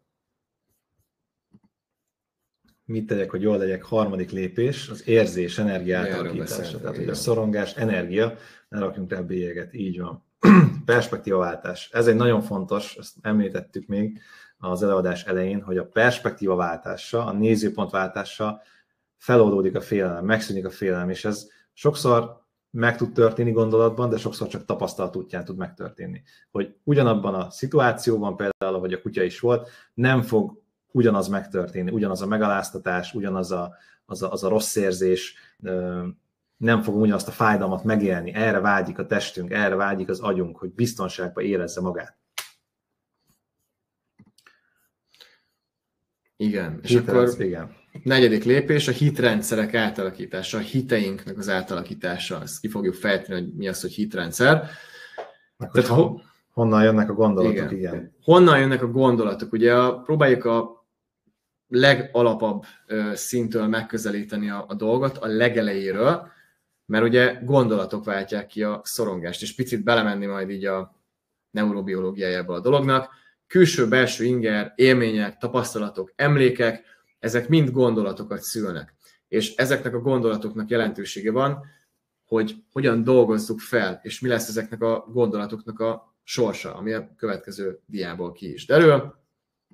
És akkor itt van, amire a Kistó beszélt, a retikuláris aktiváló rendszer. Ez egy összetett ábra, bonyolultnak tűnik elsőre, szépen végig fogunk rajta menni. Ez is nagyon fontos eleme az előadásnak, úgyhogy akár most is csinálhatok egy screenshotot, ugye megint csak mondom, hogy visszanézhető lesz, úgyhogy nézzük is. Kezdjük az alapokkal. Tehát mi a gondolat? A gondolat az figyelem, és a figyelem pedig energia. És ezek mind egyenlőséggel van ezek között. Ez agyi aktivitás a gondolat. És a legfontosabb aspektus a gondolatnak az energia, a konkrét elektromos energia, ami termelődik az agyunkban a gondolatok során. És ugye beszéltünk erről, hogy honnan jönnek ezek a gondolatok. A tévéből, a hírekből, a gyermekkorunkból, a neveltetésünkből, vagy azokból a dolgokból, amiket magunknak mondunk, amiket magunknak tanítunk. Na, az érzelmek pedig egy fizikai eseményre adott válaszreakciója a testünknek, amit egy neurobiológiai koktélként elment, és emlékként raktározza az agyunkba. Maga a hit az egy gondolat, egy fizikai tapasztalás és egy érzelem kombinációjából alakul ki, ami azt jelenti, hogy nem a vallásos hitről beszélek, hanem ezek olyan dolgok, amiket igaznak vélek magamról, igaznak gondolok, igaznak érzek az életemről. Igaznak érzem azt, hogy férfi vagyok, most az legegyszerűbb. Igaznak érzem azt, hogy jó Magyarországon élni. Igaznak érzem azt, hogy... Kék az ég. Hogy, hát igen, azok a nagyon triviálisak, de igaznak érzem azt, hogy szerencsés vagyok, hogy mindig a jó sorba állok. És nagyon nehéz valamit igaznak érezni, hogyha mármint, hogy olyan dolgot, ami pozitív, hogyha nekem negatív gondolataim vannak, negatív érzelmeim vannak, és negatív tapasztalataim vannak azzal kapcsolatosan. Mondok egy nagyon egyszerű példát, nagyon nehéz számomra elhinni azt, hogy meg lehet nyerni a lottót, amikor soha életemben nem nyertem meg a lottót, és jön egy ember, és magyaráz nekem, hogy hát figyelj, én egyszer befizettem, és megnyertem a lottót. És ha nekem csak azok olyan gondolataim vannak, hogy a lottó egyébként is egy átverés, egyébként is 10 évig lottóztam, és csak rengeteg pénzt vesztettem ebbe az egészből, és egyébként is bunkó volt a pénztáros, és nem tudtam, és nagyon rossz tapasztalataim vannak ezzel kapcsolatosan. Nagyon leegyszerűsítettem a példát, de ez a lényege. És tehát a gondolataink, érzelmeink és hitrendszereink kombinációját meghatározza még a RAR, a retikuláris aktiváló rendszer, amely a tudatunk kapuőre. Ő miatt halljuk meg azt, hogy mondjuk kiabálják a nevünket a tömegben. Ő az, aki összeköti a számunkra releváns információkat, ő az, aki megvizsgálja a hitrendszereinket, és kiszűri az adott információt a hitrendszerünkkel kapcsolatosan. Tehát Ez magyarán szóval úgy néz ki, hogy van egy azonos szituáció, két ember egy azonos szituációban van, mondjuk legyen szó egy üzleti lehetőségről. És az egyik lehetőséget lát benne, a másik pedig problémát. És most függetlenítsünk el attól, hogy mi ennek a reális vagy a részletes összetevője, tehát hogy mennyire reális a példa, vagy az adott üzleti deal. Ugyanaz a két helyzet, és az egyik ezt látja, a másik pedig a másikat látja. Ez a retikuláris aktiváló rendszer azért nagyon fontos, mert ez a tudatos elménkkel programozható, tehát azokkal a gondolatokkal, amiket minden nap mi mondogatunk magunknak. És miután egy gondolat hitté alakul, és átjut a retikuláris aktiváló rendszeren, a tudatalattinkba, bizonyítékok keresésével, tehát úgy jut át a retikuláris aktiváló rendszeren, hogy te a való életedben megerősítéseket keresel arra a hitre, hogy jól tudsz előadni, arra a hitre, hogy szeretnek téged, arra a hitre, hogy sportos, jól kinézetű, egészséges ember vagy, rengeteg hitet fel lehetne így sorolni. A lényeg a megerősítésben van. Ha te ezt minden nap megerősíted mondjuk edzéssel, minden nap megerősített cselekedetekkel, akkor át fog jutni ezen a rendszeren, és bekerül a tudatalattidba. A lila körök azt jelzik, hogy mekkora a súlya az adott dolognak. Gondolatból van a legtöbb egy nap során. 60-70 ezer gondolatunk van egy nap. Annak nagyjából a néhány százalékát tudatosítjuk csak. Érzelmeink azért már jóval kevesebbek vannak, jóval kevesebb érzelmünk van egy nap, meg tudjuk őket mondani, hogy hát reggel rám dudáltak ott, az nem volt annyira jó, kicsit megijedtem, de délután feljött a barátnőm, együtt kávéztunk, nagyon jól éreztem magam. Tehát mondjuk nyilván magas itt is a skála, de sokkal kevesebb, mint a gondolatok során. És amikor már átjut ezen a retikuláris aktiváló rendszeren az adott hit, akkor sokkal nehezebb változtatni rajta. És ezért hívjuk őket korlátozó hiedelmeknek, amik mélyen úgymond a tudatalattiba gyökereznek. És a következő szint pedig a meggyőződés, amikor már annyiszor mentél végig, csak mutatom az egérrel is, hogy ez így néz ki, tehát innen indulsz, vissza, és akkor innen szépen mész ide-vissza, tehát itt visszamegy ez a nyíl. A meggyőződés, ha nekem van egy meggyőződésem, csak azzal kapcsolatosan fogok gondolkodni, érezni, és megerősítem ezt az egész ciklust. És ez megy negatív, és megy pozitív irányba is egyaránt. Nagyon fontos eleme az egésznek, amit Kristóf elmondott, ami így az alapja is, hogy te azt mondod, hogy ez egy probléma, vagy egy lehetőség. Tehát, hogy állsz hozzá az adott szituációhoz. Hogy azt mondhatod, hogy ez egy rossz dolog, vagy mondhatod azt, hogy ez egy jó lehetőség, úgy, mint a szorongásnál, vagy az energia átalakításánál. Mert ezen múlik az, hogy milyen irányba fog menni a folyamat, és hogy mi fog beépülni a te tudatalattidba. Igen, és jelenlegi tudásunk szerint ezeket a lefektetett idegpályákat az agyban nem lehet tudatosan felbontani. Tehát, hogyha neked van egy mélyen berögzült meggyőződésed, akkor azt a tudatos elméddel nem fogod tudni felbontani, a tudatalatti elméddel fogod tudni ezt megoldani, vagy egy olyan erős reveláció, egy olyan erős felismeréssel, ami ilyen azt hiszed, hogy hatalmas felismerésem volt, és érzed a fizikai tüneteket is magadon, hogy hatalmas kő esett le a szívemről. Ezek azok, amikor oldódnak a pszichénkben lévő meggyőződések, hitek, feszültségek. És minél többet gondolsz egy adott dologra, ugye volt egyszer ezzel kapcsolatos videónk, gondolatok kialakulása, szóval minél többet gondolsz valamire, az az idegpálya egyre erősebb lesz, és ebből az is következik, hogy minél jobban meg van erősítve az idegpálya, annál nehezebb lesz lebontani ezt. És ugye a korlátozó hiteknek a lebontása ezért is nagyon nehéz, és nem megy egyik napról a másikra, mert lehet, hogy vannak olyan korlátozó hitek, amiket még gyerekkorunkban nevelésünk során kaptunk, és olyan mélyen bennünk vannak, hogy nem is tudjuk, hogy ez korlátozó hit. Mehetünk is a következő diára. Ez egy megint csak egy összetett ábrának tűnhet, de ez nagyon jól megmutatja azt, hogy a hitrendszer szűrőnk, tehát a RAR-unk, az hogy működik. Tehát bejön a gondolat az agyba. Van ez a hitrendszer szűrő, ez a RAR. És hogyha ez a hitrendszer szűrő nem önazonos velünk, tehát a valódi énünkkel nincsen összhangban, akkor a szorongásomnak a megélése az hátráltató, kellemetlen lesz.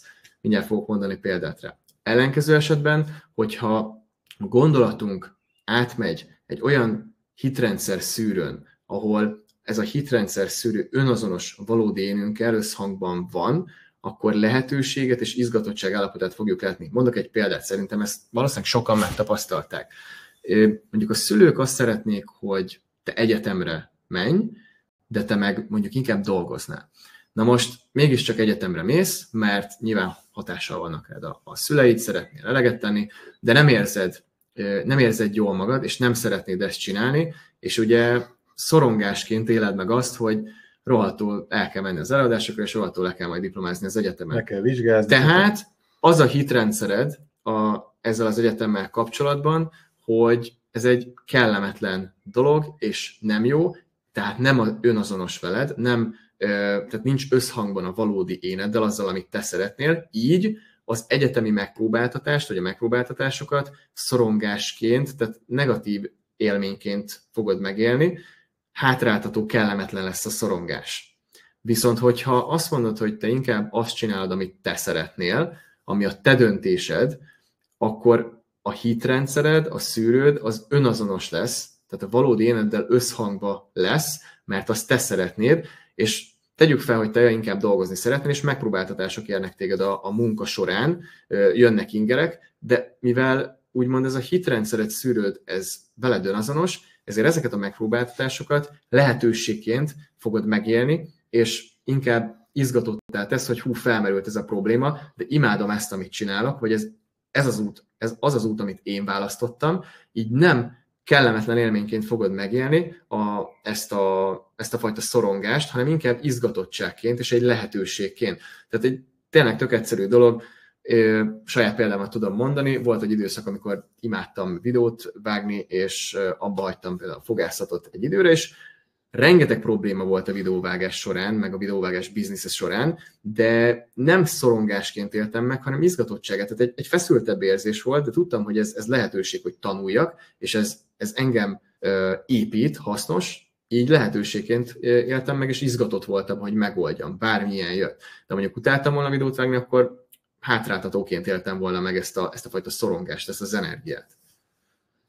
És ez nem kell jöjjön, mint feltétlenül mástól ez a hit, ez a nem önazonos valódi én. Ez lehet egy olyan érzés, hogy leülsz, mondjuk, amikor dolgoznod kéne, és itt a kénéken van a hangsúly, hogy a valódi önazonos éned arra késztetne, hogy figyelj, ülj le, csináld, mert benned van, mert tök jó, mert szeretnéd, de ott van az a sokkal jobban bejáratott negatív minta is benned, hogy hát de még belefér ez, még meg tudom nézni ezt a filmet, akkor még egy sorozatot megnézek. És ez a kettő ütközik, és ez ad egy belső feszültséget, hogy az önazonos énet szeretne menni előre, csináljuk, ott vagyok veled, és a másik pedig, ami az erősebb jelen esetben, az pedig szeretne pihenni, az a biztonságra vágyik, mert mi lesz, hogyha valami rossz történik, mi lesz, hogyha elkezdek dolgozni, és nem lesz pénz az első hónapban, hogy nem fog jól menni a vállalkozásom. A rengeteg aggodalom és félelem mögötte elkezdi beindítani az agyunkat, és ennek a kettőnek a összefeszüléséből lesz a szorongás. És nagyon egyszerűen meg tudjátok ezt figyelni magatokon, hogyha van egy hátráltató, kellemetlen érzésed, mechanizmusod, mintád, amit megfigyelsz magadon, hogy jó, ez már hátráltató. És itt a racionalitás, meg a józan paraszti eszet kell elővenni, hogy az már nem segít téged, hogyha a 8. videót nézed meg, és mondjuk 8 órája ott ülsz a laptop előtt. És nagyon könnyen be tudjátok azonosítani azt, hogy jó, akkor itt emögött valószínűleg van egy olyan korlátozó hit, vagy van egy olyan belső feszültség, amin dolgoznom kell. Hogyha az érzésre figyeltek, akkor mindent megtudtok. Így van. Na, és akkor ugye beszéltünk, itt még hozzátennénk a példákat, de először az utolsó lépés, ami ugye az egyik legfontosabb is, cselekvés és a tett. Sokszor a szorongás az a cselekvés tett hiányából fakad. Tehát nyilván a kézenfekvő megoldás az, hogyha teszünk valamit ellene, ez teljesen logikus, csak sokszor ugye elmegy az idő a szorongásra, és annyira szorongunk, hogy nincs is kedvünk, és nem tudunk tenni ellene. Ugye enyhíthetjük a szorongást, és ez egyfajta tüneti kezelés lehet, hogy ugye a kiváltókot, a forrást megszüntetjük úgy, hogy a gondolkodásmódunkat megváltoztatjuk, átformáljuk a hitrendszereinket, felismerjük a korlátozó hiteinket, hiedelmeinket, és megpróbáljuk ezeket is átalakítani, valamint a hálának a szokását megpróbáljuk beintegrálni a mindennapjainkba. Mivel nem lehet, ez tudományos bizonyított, nem lehet egyszerre hálát és szorongást érezni, erről fogunk beszélni majd a további diák során, és gyakorlatilag itt ugye erre a két ágra oszlik, mondjuk, hogy tüneti kezelés, enyhítés, amik fizikai, gyakorlati dolgok. Kell az is néha, amikor igen. Nyilván olyan szintű a szorongás, hogy meggátol abba, hogy tényleg lépje, és akkor tud segíteni, hogy ott van a fegyvertárban egy-két olyan gyakorlat, amit gyorsan meg tudsz csinálni, nem kell fél órát rászállni, van, hogy 5-10 perc alatt elvégezhető, egyébként ezek a képzéseinkben bővebben ki vannak fejtve. És most is fogunk rá mondani konkrét példát, folyamatot. Ugye a légzéstechnika, a fiziológiai sóhajtás és a dobozlégzés, valamint van az agy-szív koherencia, amiről mindjárt beszélünk, és ugye van még egy dia, ahol konkrét példákon végigvezetnénk ezt a folyamatot, ami fontos, és akkor utána vissza fogunk térni a konkrét technikákra, itt a légzéstechnika, agy-szív koherencia, meg a hálának a szokására. Tudom, hogy már egy óra 10. Lehet, hogy az hasznosabb egyébként, hogyha végigmegyünk a konkrét szorongásokon. Menjünk végig a konkrét szorongásokon. Ezt akartuk kifejteni, hogy... Egyébként minden, ami itt van, ezzel kapcsolatban, ami gyakorlat van, el fogjuk küldeni nektek, aki szeretné, elküldjük az e-mail címükre, mert ezzel kapcsolatban van meditáció, vezetett meditáció is, ami nagyon hasznos, és most a példákat fontosnak tartjuk, tehát végig fogunk menni egy példán az egész folyamaton, és nyilván, ahogy még marad idő, nyilván nincs időkorlát, de igyekszünk nem leragadni sokáig egy diánál, de ezeket mind fontosnak tartjuk elmondani. Ja. Tehát az agy-szív koherencia az egyik eszenciális része amúgy a meditációknak is, meg a légzésnek is, meg a sétáló meditációknak is. Ez a heart rate variability, szívfrekvencia variabilitás, ezt a Kaliforniai Intézet, a HeartMath Szívmatek Intézet kutatási alapján tudjuk. Egyébként nagyon szép kutatásokat csinálnak, utána tudtok nézni. Elképesztő szoros kapcsolat van a szív és az agy között, és sokáig azt hitték, hogy az agy befolyásolja a szívet, de kiderült, hogy a szívből az agy felé távozó afferens úgynevezett idegrostoknak a 90%-a ugye az a szívből jön, és nem fordítva. És az is kiderült, hogy a magzat szíve hamarabb kezd el verni, mint ahogy az agy kifejlődött volna. Úgyhogy... Tehát a szívdobbanások közötti időintervallumoknak a variációi segítségével mérik ezt az agy-szív koherenciát, mennyire koherens, mennyire együttműködő a szív meg az agy. És minél koherensebben működik, annál inkább emelkedettebb érzelmi állapotba tudunk kerülni, és ugye minden átélt érzelmünk hatást gyakorol a szívritmusunkra, és hogyha ezt az agy-szív koherenciát megteremtjük, ezt az összhangot, akkor elő tudjuk teremteni ezt az emelkedett érzelmi állapotot, és ezt a hála segítségével nagyon jól meg lehet valósítani, a hála érzésének a segítségével, és ezt mérhető agyhullámok is kimutatják az agyban, hogyha valaki egy agy-szív koherencia meditáció során erre az emelkedett érzelmi állapotra kerül, akkor ezek látszanak az agyhullámoknál is. 6 óráig befolyásolja a szervezetét egy 15 perces agy-szív koherencia meditáció. Átlagosan egy embernek, hogyha sikerül elmélyülni. És itt még csak egy kicsit visszatérnék, tehát van az alapvető szívritmus. Bam, bam, másodpercenként amennyit ver a szívünk. És a szívfrekvencia variabilitás az a másodpercek között eltelt variációt vizsgálja, tehát hogy hogyan viselkedik a szív a másodpercben, abban a másodpercben, nem a 2 másodperc között, vagy az 1 percben, hanem a 2 másodperc, 3 másodperc, 4 másodperc között. És annak függvényében, hogy az adott egyén, az adott illető milyen pszichológiai és fizikai félelmeknek, kihívásoknak van kitéve. Mert ezt arra használják, hogy az embereknek az érzelmi állapotát vizsgálják meg.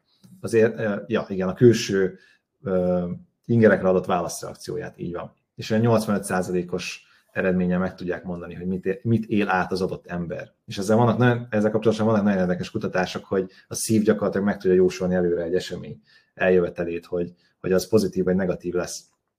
De erről is bővebben a képzésünkben beszélünk, menjünk tovább. Példák. Ugye társadalmi szorongás, és akkor ide a folyamatábra az ugye hasznos, amit megint csak beraktunk. Ugye társadalmi szorongás első lépés, hogy felismerjük azt, hogy társadalmi szorongásunk van, tehát hogyha kimegyünk, akár mondjuk...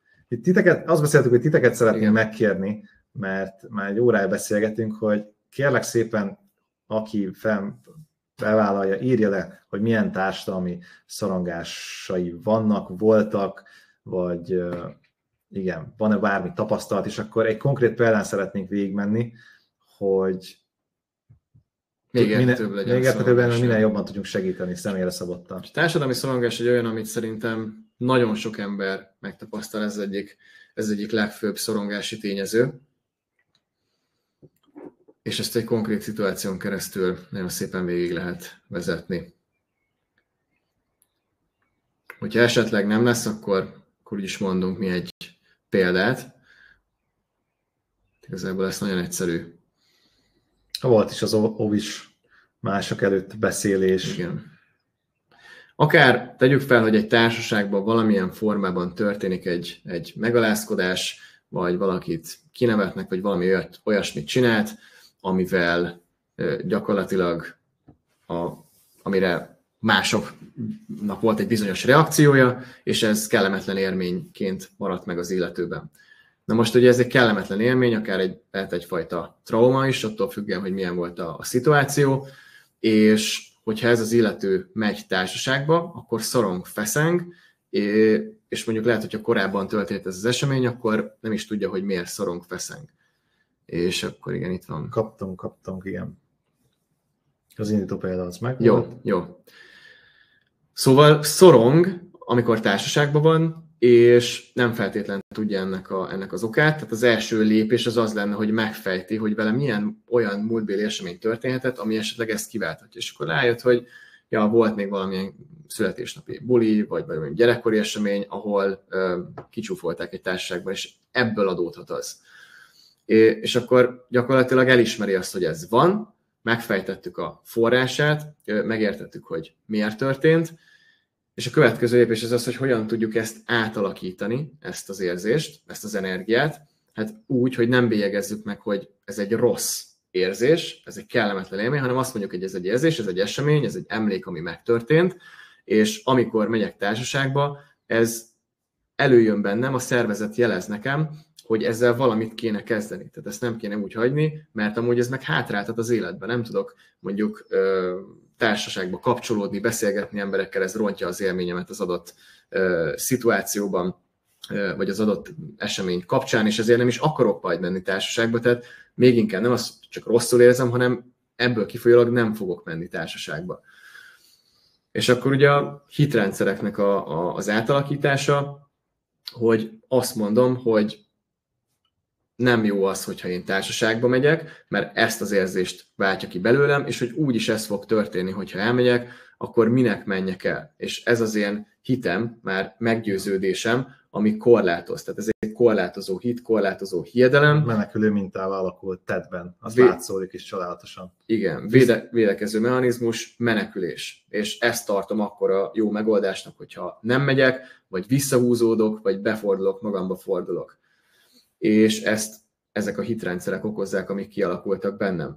És hogyha megváltoztatom a hozzáállásomat, és ugye azt mondom, hogy átalakítom, és ez engem szolgál, ez egy hasznos érzés, és megpróbálom ezt a hitrendszert feloldani magamban, és nem félni előre, hogy mi lesz abban az adott szituációban, és azt mondani, hogy a tett az ötödik, a tett az, ami megszüntetheti a szorongást. Mert ugye nem cselekszünk, a cselekvés hiánya még több szorongás szül, és igenis bele kell menni ebbe a szituációba, és szembe kell vele fordulni, és bármennyire kényelmetlen, azt kell mondani, hogy már pedig elmegyek, és kitűzök egy célt, hogy oda megyek, és megszólítok valakit. És rossz lesz először, lehet, hogy kudarc lesz, de hogyha apránként, és a fokozatosság jön képbe, hogyha apránként csinálom, és figyelek arra, hogy ez fokozatos legyen, akkor egy pozitív élmény is elég ahhoz, hogy utána több pozitív élményt építsek magamban. Fejlesztem a kommunikációmat. Tanulok azzal kapcsolatban, hogy hogyan érdemes közelíteni emberek felé társaságban. A kommunikációs készségeimet fejlesztem, hogy az emberek még jobban megértsenek engem, a gesztikulációmat, a kiállásomat, a testbeszédemet, hogy még jobban megértsenek. Ezek olyan tettek, olyan lépések, gyakorlatok, amikkel fejleszted magad, és egyúttal át is alakítod a hitrendszeredet, és építed magadban az önbizalmat. És mind abból fakad, mert láttam, hogy bejött több komment is, és ezt mondom azoknak, meg köszönjük, hogy beírtátok, hogy valójában nekem mi az, ami fontos, és mi az, ami számít. Hogyha elindulok az önismereti úton, és elkezdem ezeket megtudni magamról, akkor eljön egy olyan pont, hogy valójában akarom-e, hogy ez engem így ennyire befolyásoljon. Mert szerintem az a legcsodálatosabb az egészben, hogy el tudom én dönteni, el tudok jutni a korlátozó hitek feloldásával egy olyan pontra, hogy már nem az határoz meg engem, hogy én félek-e elmenni egy társadalmi eseményre, vagy egy társas eseményre, vagy félek-e felvenni azt a ruhát, hanem Kristóf, fel akarod venni, vagy el akarsz menni? Tehát egy őszinte beszélgetés, és egy őszinte igen-nem beszélgetés alakul ki magammal, és azzal kapcsolatosan, hogy én ezt szeretném-e, vagy nem. Nem azon kell agyaljak, hogy hogyan fogom elkerülni, hogyan nem fogok elmenni, hogyan, milyen rossz lesz, milyen jó lesz, hanem hogy én ezt akarom-e, és ezt el tudom dönteni. És ezt szerintem egyik legfelszabadítóbb és szabadabb érzés, amit lehet érezni. És hogyan tudok fokozatosan tenni? Ezért valószínűleg a végén a kérdésekbe majd ezeket is be fogjátok dobni, és akkor még, ha nyilván úgy van mindenkinek ideje, akkor végigmegyünk még egy-két példán, de haladjunk az előadással is, mert itt még nagyon fontos dolgok vannak. Ugye, mik lehetnek a klasszikus opciók a megoldásra? És itt most félreértés ne essék, amiket leírtunk, ezeknek abszolút nem ellene vagyunk, sőt, csak szeretnénk felvázolni azt, hogy ez a való életben, hogyha valaki próbál megoldáshoz folyamodni, akkor hogy szokott kinézni. Ugye a klasszikus opciók, pszichológus, terapeuta, szakorvos, akik egyébként nagyon sokat segíthetnek, és megvan a létjogosultságuk, viszont ugye a mai világban az inger küszöbünk az egyre inkább alacsony. És ez azt jelenti, hogy nagyon sok apróságért is, olyan dolgokért, amiért nem feltétlenül kellene már egyből szakembert keresni, elmegyünk máshoz, mert ugye az a legkézenfekvőbb, legegyszerűbb megoldás, hogyha máshoz fordulunk, és nem először magunkba fordulunk, és megpróbáljuk megfejteni ezt az érzést, meg hogy miből eredhet, nem egyszerűbb, ha elmegyünk. És másik opció nyilván a gyógyszer, ami ugyanúgy segíthet a tüneti kezelésben, de hosszú távon sokkal rombolóbb is. Úgyhogy pszichológus, terapeuta, szakorvos tud segíteni, amikor már olyan állapotban van az adott helyzet, hogy akkor annyira lement a lejtőn a szorongásnak az érzés, hogy esetleg más mentális betegségek kialakultak belőle, ahol már tényleg úgy érzi az ember, hogy nincs visszaút, és mindenképp segítséget kell kérnie. De sok esetben nem így van, tehát a megtapasztalt szorongások nagyon nagy százalékán tudunk mi változtatni, tudunk mi magunk tenni érte, akár egy közösséggel, akár egy barátokkal, akár egy képzés elvégzésével, nagyon sok mindent tudunk tenni, és ami sokkal kedvezőbb anyagi vonzattal jár, mert ugye ezek valljuk be, most egy átlagos szakorvosi, a pszichológus nem tudom, vagy egy terapeuta rendelése 20-30-40 ezer forintnál kezdődik, és akkor az 1 óra volt, vagy talán 45 perc se, fél óra, ahol nem biztos, hogy szántak elég időt arra, hogy feltárják a bennük lévő dolgokat,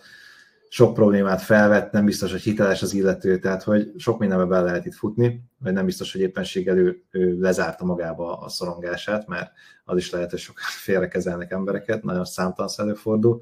És a másik opció pedig az, hogy ennek úgy szokta az ember általában felismerni, hogy mesélj valakinek át, hogy már 2 éve járok pszichológushoz, és az, hogy 2 éve járok, az már önmagában egy érdekes tényező, hogy mennyire lehet súlyos nyilván a probléma, meg hogy vajon haladtak előre, hogyha még 2 év után is kell járni pszichológushoz, ami mondjuk olyan probléma, amit már nem tud a pszichológus megoldani, mert ő nem oldja meg helyett a problémát, hanem segít felismerni, és jó kérdéseket tesz fel, aki pszichológusnál volt már, azt tudja, hogy ez így működik. És ugye anyagi vonzat, hogyha fél éven keresztül kell akár csak minden hónapban egyszer járni egy ilyen terápiára, azért az nem 2 forint. És akkor mi a vagy? Úgy döntesz, hogy nem foglalkozol vele, vagy egyedül vágsz bele a félelem leküzdésébe, ignorálod, és ez is nagyon veszélyes, mert ugye ennek van egy idővonzata. A legértékesebb dolog, amink van, az az idő. És hogyha te ignorálod, nem foglalkozol vele, akkor nagyon sok idő el tud menni a küzdelembe, a feszengésbe, a szorongásba, pusztán az ignoranciából, amivel értékes éveket veszíthetsz az életedből. Úgyhogy az sem... Születhetnek belőle olyan megbánások, hogy bárcsak jobban éltem meg volna azt az életszakaszt, azt a periódust, hogy bárcsak nem hagytam volna maradékokat, bárcsak elmentem volna több eseményre, és ne lenne bennem ennyi sajnálat egy bizonyos életperiódussal, szakasszal kapcsolatosan. Egyébként nem akarjuk ezt démonizálni, mert azért mi is nagyon sokat voltunk magányosak, meg mentünk a saját utunkon, tehát tud segíteni, de mindenképpen nagyon-nagyon fontos, meg ott volt végig egy baráti kör, tehát az nagyon fontos, hogy ott legyen egy baráti kör, egy társaság, egy közösség, akikkel tudsz haladni egyedül. Szerintem a lehető legnehezebb és a lehető legrosszabb is egy társas lény számára, aki így tud tanulni. Fontos feltenni magunknak, tegyétek fel magatoknak azt a kérdést, hogy elég súlyos-e ez a szituáció ahhoz, hogy én szakemberhez forduljak. Hogyha tényleg igen a válaszod, és megpróbáltad kikutatni a forrását, megpróbáltad megérteni, és sok mindent megpróbáltad, és még mindig az a válaszod, hogy igen, akkor fordulj szakemberhez. Hogyha azt mondod, hogy nem feltétlen, akkor próbálj meg alternatív megoldásokat, és kutass, csináld, menj társaságba, kérdezz, próbálj meg olyan embereket találni, akik hasonló szituációkban voltak, és akkor ugye ennek kapcsán jönnek az alternatív opciók. Ezeket el is mondtuk mindig. Amiket elmondtuk, ugye hosszú távra tervezünk, próbálunk holisztikusan gondolkodni, nyitott gondolkodással, és az önfejlesztés, önismeret, amik mára már nagyon elcsépelt szavak lettek, és nem a rengeteg önfejlesztő és önismereti könyvnek az elolvasása lesz a megoldás, hogy mindent tudunk elméleti szinten, és tudjuk, hogy mennyire jó a légzéstechnika, mennyire jó hidegterápia, mennyire jó meditáció, de nem csináljuk rendszeresen, hanem a tett lesz a kulcs ebben. Meg a tapasztalás, az abból származó tapasztalás és bölcsességek, amiket mindenki a sajátjaként tud kezelni, az mindenki a sajátja, az a tietek. És arról lehet beszélgetni, arról lehet filozofálgatni, az a legnagyobb érték, a tapasztalás. És hogy le tudtál zárni mondjuk egy valamivel kapcsolatos szorongásot. Hogyha nagyon sok mindennel van, akkor megint csak a fokozatosság. És hogy ezt meg tudod osztani másokkal, mert ugye társas lények vagyunk, és szükségünk van egy közösségre. Támogató közösségbe sokkal messzebb el lehet jutni, mint egyedül. És ez egyébként igaz sok más területén az életnek is, és hiteles forrás, vagy olyan emberek, olyan példaértékű emberek, akik olyan életet élnek, amilyet mi szeretnénk, és mondjuk keresztül mentek hasonló dolgokon, és már sikerült megbirkózni velük, sikerült eljutni egy tudatosságra azzal kapcsolatban, és látjuk az ő életükön azt az egyensúlyt, vagy lelki békét, amit mi is szeretnénk elérni. Közösségre még annyit, hogy amúgy a világunk tudjuk nagyon jól, hogy a szeparációra, meg a dualizmusra épít állandóan, és ez a családtól való szeparálódás, meg a barátoktól való szeparálódás is egy kulcs fontosságú dolog, hiszen mindenkinek van egy édesapja, egy anyukája, és abban csak egy van az életünkben, és a konfliktusaink, a problémáink, a bajaink nagy része az a családtagjainktól jön, és a családtagjainktól származik. És ezt elvenni, és ezt megformálni, ez a lehető legrosszabb döntés szerintem egy ember számára, hogy ezt elkezdje hanyagolni egy idő után. Ez mindenki életét befolyásolja. És ebből következik az, ami gyakorlatilag egy nagyon nagy célunk volt számunkra, és nagyon örülünk, és tényleg izgatottsággal tölt el minket az, hogy ezt most itt bejelenthetjük, mert ez a szívügyünk volt, hogy létrehozzunk egy közösséget. Ugye volt már egy képzésünk, de az nem fedte le azt, amit mi képviselünk, és amit szeretnénk létrehozni a világban, és értéket teremteni vele. És létrehoztuk az Elme Ereje közösséget, amit most a következőkben fogunk kifejteni, hogy akit érdekel, az még maradjon velünk. És nyilván az online világ segítségével, ami rengeteg kaput kinyit, és lehetővé teszi azt, hogy könnyebben tudjunk kapcsolódni, viszont nem minden kaput nyit ki, és ez most kiderül, hogy ez alatt mit értek majd a következő diákban. Szóval létrehoztunk egy olyan platformot, ahol most elmondjuk, hogy mi az, ami lehetséges, és hogy mit szeretnénk adni ezzel. Úgyhogy kövessétek figyelemmel. Ugye mit kap az, és mit szeretnénk annak adni, aki csatlakozik ehhez a közösséghez, ami már valamilyen formában egyébként él. Hogy amit említettünk az elején, hogy a test, lélek, szellem harmóniát szeretnénk megteremteni, és minél több ezzel kapcsolatos tudást és információt átadni más embereknek is, hogy ők is megtapasztalják, milyen érzés az, amikor ez harmóniában tud működni. És mindezt a tudomány tükrében szeretnénk tudományosan eltámasztani. Nagyon sok humbug, nehezen megfogható dolog van, misztifikált dolog van az életben, ezeken a területeken, ebben a témában. Amihez nagyon jó eszköz a tudomány. És igenis fontos a tudomány, mert ezzel lehet még érthetőbbé tenni az emberek számára, és felhívni arra a figyelmet, hogy ez igenis van, ez valós dolog. És mindezt gyakorlatba ültetve, mert semmit nem ér az egész, hogyha nem gyakoroljuk ezt a dolgot. Lehet beszélni órákat róla, mindent el lehet olvasni, de hogyha nem gyakoroljuk, akkor nem fog változni semmi. És ugye ez mind az önismerettel, önfejlesztéssel kapcsolatos, és ez magában foglal egy-két nagyon fontos témát, amit itt kiemelnénk, ez a meditáció, légzéstechnika, hidegterápia, gondolkodásmód teremtés és neurobiológiával összefüggésben. És ami itt a kulcs, a rengeteg tudás mellett, és inkább nem is a rengeteg szót használnám, hanem a minőségi, hiteles forrásból származó tudás, mert a mai világban nagyon nehéz olyan információhoz jutni, és ezt mi is tapasztaljuk nap mint nap, ami valós, és ami tényleg a valóságot, az igazságot fedi. És ez egyik célunk, nagyon sok minden más cél között ezzel a közösséggel, hogy megvalósítsunk olyan kutatásokat, amelyek mindenki számára érdekesek és érthetőek, és bizonyítják azokat az igazságokat, amiket nagyon sokan állítanak a világunkra, akár a vízzel kapcsolatosan, akár a földdel, akár az ételekkel kapcsolatosan. Ez egyik. A másik pedig, hogy olyan mestereket, olyan szakértőket, olyan hozzáértő személyeket hívjunk meg, mint vendégelőadók, akiktől ti is tudtok tanulni, amelyektől mi is tanultunk, és amelyek elismert és hiteles emberek, és ellenőrzött tudásuk van. Mert sajnos tényleg elképesztő mennyiségű a félrevezetés, vagy elképesztő nagyságú a félrevezetés, és a hiteltelen információ áradat manapság. És míg régen nem volt információ, most túl sok van, és nehéz szűrni. Úgyhogy ezeket még bővebben ki is fejtjük a következő diákban. Ugye van a képzésünk, ami egyébként már elérhető, és úgy döntöttünk, hogy szeretnénk tényleg minél több embernek elérhetővé tenni ezt, és ez különálló dolog volt, ez a képzés, viszont most ezt beágyaztuk gyakorlatilag. Ezt úgy gondoljuk, hogy hatalmas érték, és beágyaztuk a közösségbe, hogy mindenki, aki belép, ezt meg tudja tekinteni, és tudjon tanulni belőle, és segítse az önismereti útján. És itt ugye szellemi és fizikális egészségről van szó, ami mind, ahogy mondtuk már többször, tudományosan alátámasztva, gyakorlatokkal van fűszerezve, kiegészítve, úgyhogy ez a program ugyanúgy része mind a közösségünknek, és mindenkinek elérhető, aki a közösség részese. És akkor, amit a Kristóf is mondott, hogy szeretnénk minél többféle és minél több tudást behozni ebbe a közösségbe vendégelőadók által, és hál' Istennek így, ahogy a social médián egyre inkább növegettünk, nagyon sok jó kapcsolatra tettünk szert, és ez is teszi lehetővé azt, hogy olyan előadókat fogunk hívni, amilyeket nem mondunk el itt még de az első egyébként köztől.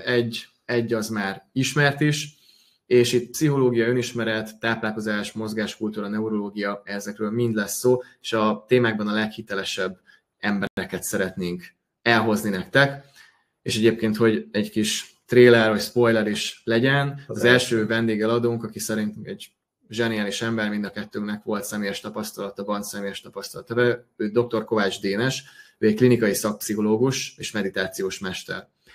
Rengeteg rákos betegnek segített, mert egyébként ő Szegeden tevékenykedik, és gyermekklinikában, tehát onkológiai klinikán a gyermekek úgymond lelki vezetője, és elképesztő gyógyulásokhoz segítette hozzá az ottani gyermekeket, valamint ő jezsuita szerzetes, vagy jezsuita rend tagja volt több mint 20 évig, most már kilépett, és innen is hoz egy olyan lelkületet, egy olyan mély bölcsességet és tudást, valamint az ő saját életéből, amit itt most nem fogunk részletezni, amely elképesztően hiteles számunkra, és ő az első előadó. Én tőle tanulom egyébként a Vipasszana meditációt, most nála vagyok egy képzésem, most már egy jó pár hónapja, úgyhogy nagyon izgatottak vagyunk vele kapcsolatosan.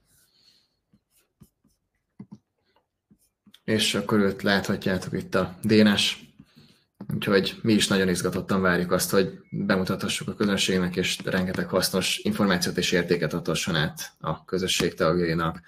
Ugye itt látható egy kis kép, gyakorlatilag ez mutatja azt, hogy szeretnénk heti rendszerességű, és nem csak szeretnénk, hanem fogunk is heti rendszerességű online előadásokat tartani, tematikák szerint és kívánt témákról is. Tehát szeretnénk azt, hogy ez tényleg egy olyan közösség legyen, ahol mindenkinek számít a véleménye, és szeretnénk megtudni azt, hogy mi az, ami a legjobban érdekel titeket, és egyebből ezt hogy tudjuk a legjobban tudás előadás formájába önteni, és ezt mind átadni az önismereti, önfejlesztéssel kapcsolatos és az alábbi témákról, amiket elmondtunk.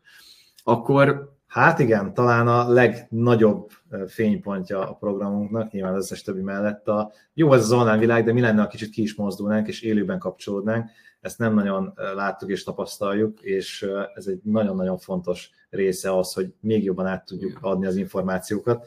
És az elmúlt évben nagyon sok olyan helyen voltunk Magyarországon, a videók által is, meg azáltal is, hogy kutatjuk és kerestük ezeket a helyeket, és olyan kapcsolatokat tettünk szert, akik ajánlották, hogy megtaláljuk ezeket a különleges helyeket Magyarországon, hogy nem kell Badira, vagy nyilván persze lehet máshova is menni, de olyan energiák és olyan források vannak itthon, amelyeket magyar emberként szerintünk nagyon-nagyon érdemes lenne kihasználni, és ezt mind szeretnénk biztosítani azok számára, akik a közösségben vannak, ezeket a kapcsolatrendszereket és ezeket a helyeket és forrásokat. És szeretnénk olyan helyekre elmenni, amiknek van vonatkozása azokban a témákban, amikről beszélünk, mert jó pár hely van így Magyarországon, amit például kevesebben ismernek, és szerintünk nagyon izgalmas helyek, úgyhogy szeretnénk és fogunk szervezett túrákat csinálni Magyarország a különleges helyein, hogy feldobjuk és színesítsük ezt a közösséget, már rengeteg időt töltünk az online térbe, és ez tök jó, nagyon sok lehetőséget kinyit, viszont még többet kéne szerintünk természetbe tölteni időt, úgyhogy ezért hoztuk létre ezt a programot. És igyekeztünk gyakorlatilag egy olyan árat meghatározni a közösségre, amit úgy gondoljuk, hogy legtöbben remélhetőleg megtehetnek, és ezáltal a közösség részesei lehetnek, és gyakorlatilag nem akartuk túlbonyolítani. Itt 2 csomag van, ugye ez egy havidíjas előfizetés, van a szimplán havi csomag, amiben mind benne van az, amit felsoroltunk, és van a negyedéves csomagunk, hogyha valaki jobban szeretne elköteleződni, elhatározni magát, hogy szeretne egy ilyen közösséghez tartozni, akkor szeretnénk nyilván alapból is megjutalmazni mindenkit, aki részt vett ezen az előadással. Ezzel a kedvezménnyel, amit látok, még a mai napig ezen az áron tudtok csatlakozni, és a negyedéves csomagot is ebből is 20% kedvezményt szeretnénk engedni. Ugye benne van a képzésünk, akkor vendégelőadók, a heti rendszerességű live-ok, ugye a túrák is, és próbáljuk a lehető leginteraktívvábbá tenni ezt a közösséget, és egy olyan csoportot létrehozni olyan emberekkel, akik tényleg egymást segítik, egymást építik. Úgyhogy számunkra nagyon fontos, hogy minden olyan dologról és minden olyan igényről, vagy igénnyel kapcsolatban eleget tegyünk, ami segíti mindenkinek a fejlődését. Úgyhogy technikai dolgok vannak. Be akartam tenni a linket, hogy el tudja érni mindenki az előadás után, de most láthatjátok. Berakom így is. Úgyhogy beemeltük ezt a linket ide, és akkor itt könnyen elérhető. Hogyha bárkinek bármilyen kérdése van ezzel kapcsolatban, akkor nyugodtan, és ez folyamatosan fejlődő és folyamatosan bővülő közösségi információk tekintetében is. Tehát mindig próbálunk majd minél több élő eseményt is szervezni, és tényleg a legizgalmasabb vendég előadókat is elhívni, valamint a túrázásoknak a rendszerességét azt megtartani, hogy élőben is kapcsolódjunk egymással. Nagyjából Csabáni bírónak válaszolt, nagyjából ilyen 18 euró környékén van. De kevesebb szerintem, nem tudom, hogy most az euró, 16, 7. Az első csomag, a másik csomag pedig 50-60 euró között valahogy, de az ugye 3 havi előfizetés. És tényleg próbáltunk minél több értéket belesűríteni ebbe.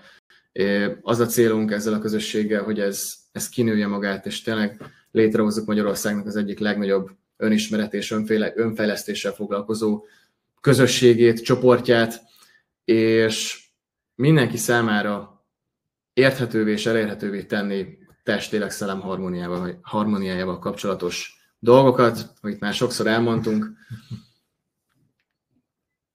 Úgyhogy örömmel bejelentjük, hogy létrehoztuk, és aki szeretne csatlakozni. Aki érezze a hivatást, szeretettel várjuk, így van. Mindezek mellett egyébként elvonásokat is szervezünk, és azt mindenképpen a közösségen belül szeretnénk hirdetni ugye a jövőben is, mert most júliusban és augusztusban is lesz 2, amik már majdhogy nem beteltek.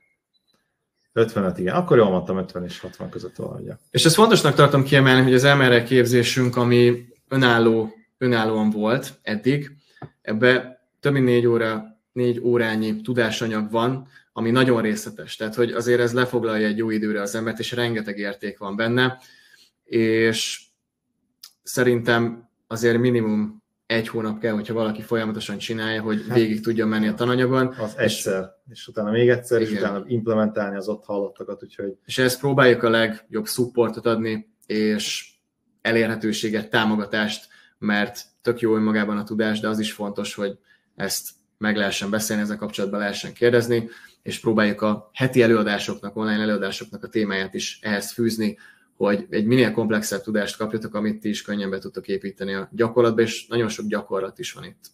És erről szól az élet, hogy amit egy másik ember összegyűjt, akár egy életen át, kutatást, eredményeket, azt át tudjuk adni néhány mondatban, néhány szóban.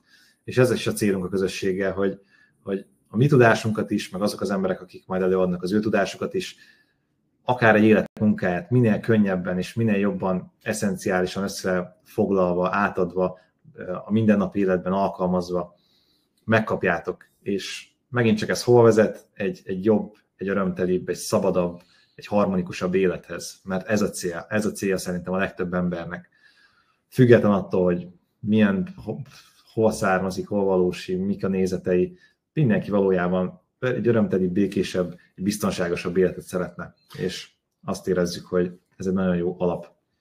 És én is többféle képzésben jelenleg is, vagy többféle közösségben jelenleg is benne vagyok, és igyekszünk mindig fejleszteni, mert úgy gondoljuk, hogy csak úgy működik valami hosszú távon, hogyha ezt folyamatosan fejlesztjük. Tehát nem az van, hogy most ezt megteremtettük, megkapjátok, itt vannak igen a csomagok, ez van benne, hanem ez szeretnénk, hogyha folyamatosan változna és haladna a korral, és minden olyan információ, amit mi látunk más közösségekből, ezt próbáljuk ide is beépíteni, vagy innovatív dolgokat létrehozni, mert szeretnénk fenntartani a figyelmet, és szeretnénk izgalmas dolgokat létrehozni. Szeretnénk egyébként közelebb hozni akár más kultúrák, vagy külföldi kultúráknak a tudását is, és lesznek majd utazások ezekkel kapcsolatban, egyébként YouTube vlogokat is csinálunk, aminek az első része az egyébként itt van Magyarországon, ami most hétvégén fog kijönni, de tervezünk ilyen jellegű utazásokat, és szeretnénk megmutatni azt, hogy máshol a világban mi van. Hogy azt is lássuk, tágítsuk a perspektívánkat, ezzel is többek legyünk, úgyhogy minél változatosabbá akarjuk tenni ezt a közösséget. Ja. Akkor az eladással kapcsolatban, vagy akár a közösséggel, csomagokkal kapcsolatosan, hogyha van kérdésetek, akkor kérlek írjátok be, és akkor válaszolunk még, vagy ha még itt vagytok, addig vagyunk mi is, még egy 20 percig. Kérdezzetek nyugodtan. Így is azért elnyúlt, de én úgy gondolom, hogy... Igen. Azt hittem, rövidebb lesz tényleg. De nem így terveztük, hogy... Muszáj volt, tehát ezeket csak így lehet átadni, és csak jól kibeszélve érthető. Szóval nem volt ilyen kitűzött cél, hogy nyilván nagyjából az 1 órát lőttük be, de azt tudtuk, hogy egyébként mind a ketten szeretünk ezekről a témákról beszélni, és szeretnénk a legtöbb tudást átadni, mert minket ez nyilván örömmel tölt el, hogyha valaki érdeklődik ezzel kapcsolatban, és meg tudjuk osztani, meg segíthetünk másoknak. Tudjuk, hogy rossz, nagyon szorongás, tudjuk, hogy és ez egy szinte mindenkit érintő érzés ilyen-olyan formában. Úgyhogy... Ja, vagy hozzászólás, komment, hogy mi a véleményetek, mert mi is először tartottunk webinárt, hogy azt is szívesen vesszük. Kérdést is, véleményezést, kommentet. Mit gondoltok, mit lehetett volna jobban, volt-e unalmas rész? Fontos. Biztos, hogy nem volt 100%-osan tökéletes, de pont az a célunk, hogy minél érthetőbben adjuk át az információt. Úgyhogy a kérdéseket nyugodtan tegyétek fel.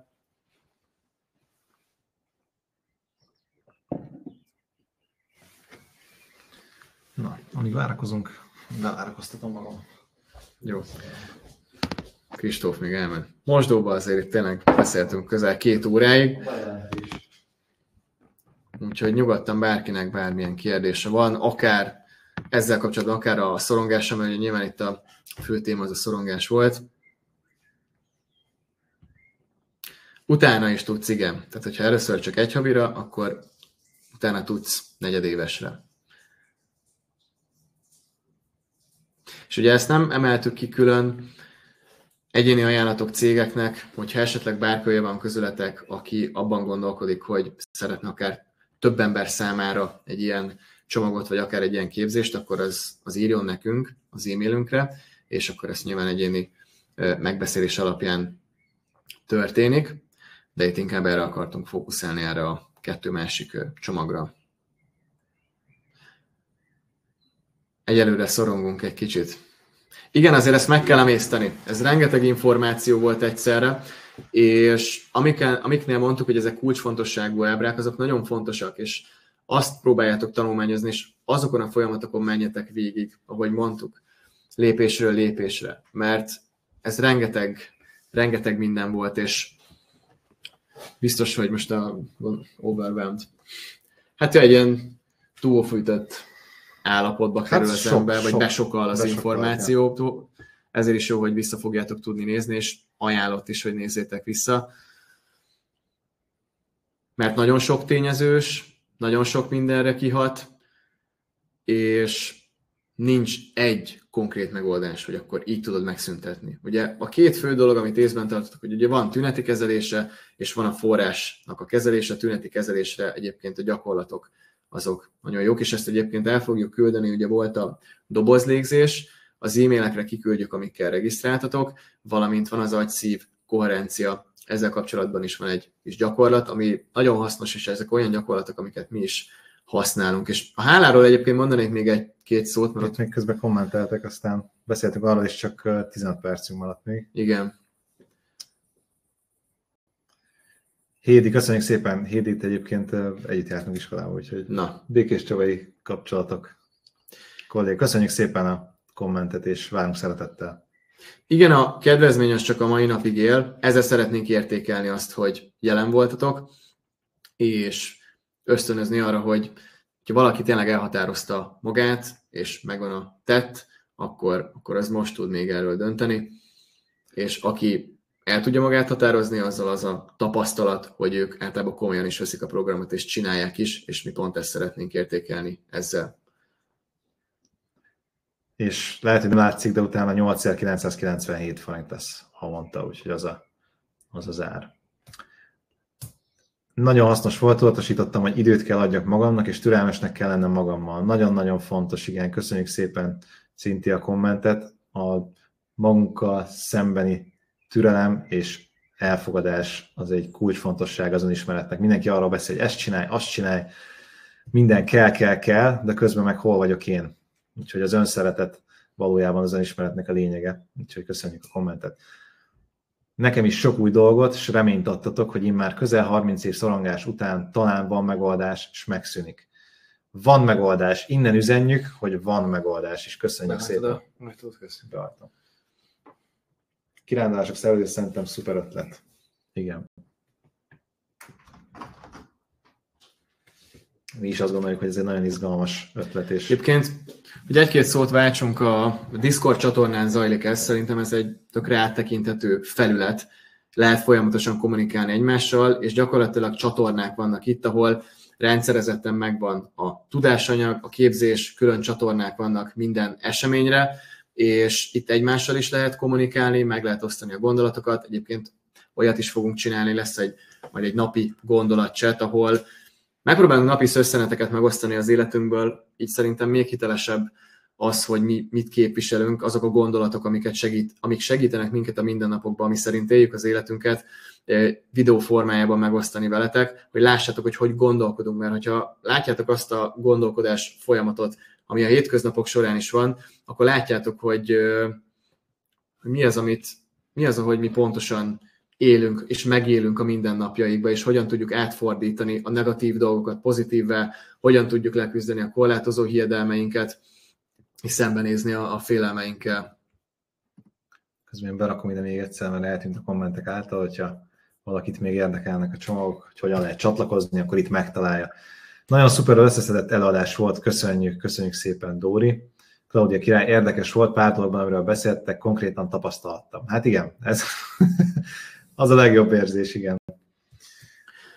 Talán, hogyha egy nagyon fontos dolgot tudnék, vagy ki kellene emelni, a szorongással kapcsolatban, én azt mondanám, és akkor te is mondj majd valamit, Kristóf, hogy számodra mi az, hogy azt tegyétek el útravalónak, hogyha szorongtok, és feljön a szorongás érzése, akkor próbáljátok meg nem megbélyegezni az elején, nem elítélni, hanem azt mondani, hogy ez az érzés, ez értem van, és segíteni próbál, ez a szervezetnek a jelzése, ami nem véletlen van, és megpróbálni ezt átalakítani, és nem azt mondani, hogy mennyire szar, és küzdeni ellene, hanem ez egy hasznos dolog, és ne bélyegezzétek meg. Nekem a gyermeki kíváncsiság, tehát hogy tényleg ne melós feladat legyen az, hogy ez önismereti dolog. Sokszor nagyon nehéz, és nehéz felismerésekhez jutunk, de én azt az izgatottságot kívánom mindenkinek, amit gyermekkorában megtapasztalt, saját magával kapcsolatosan, meg a világgal kapcsolatosan, akár egy fával, akár egy virággal, bármivel, ahogy sétál az utcán, akár saját szorongásával kapcsolatosan. Mert az a kíváncsiság adja meg a nyitottságot, adja meg azt, amit te is mondtál, ami ebből következik, hogy nyitottá válok arra, hogy elfogadjam ezt, hogy megértsem, hogy valójában miért is van ez. Úgyhogy én a kíváncsiságot, azt nagyon sokan alulbecsülik, és a nyitottságot, úgyhogy én ezt a kettőt emelném ki. Jó. Van-e még bármi kérdésetek? Komment, vélemény? Visszanézhető lesz az előadás, a gyakorlatokat küldjük az e-mail címetekre, és nagyjából ennyi. Találkozunk a közösségben, várunk titeket szeretettel. Reméljük, hogy online, valamint élőben is. És még egyszer mondjuk, hogy a mai napig él mind a 2 csomagra a kedvezmény. Köszönjük szépen! Köszönjük!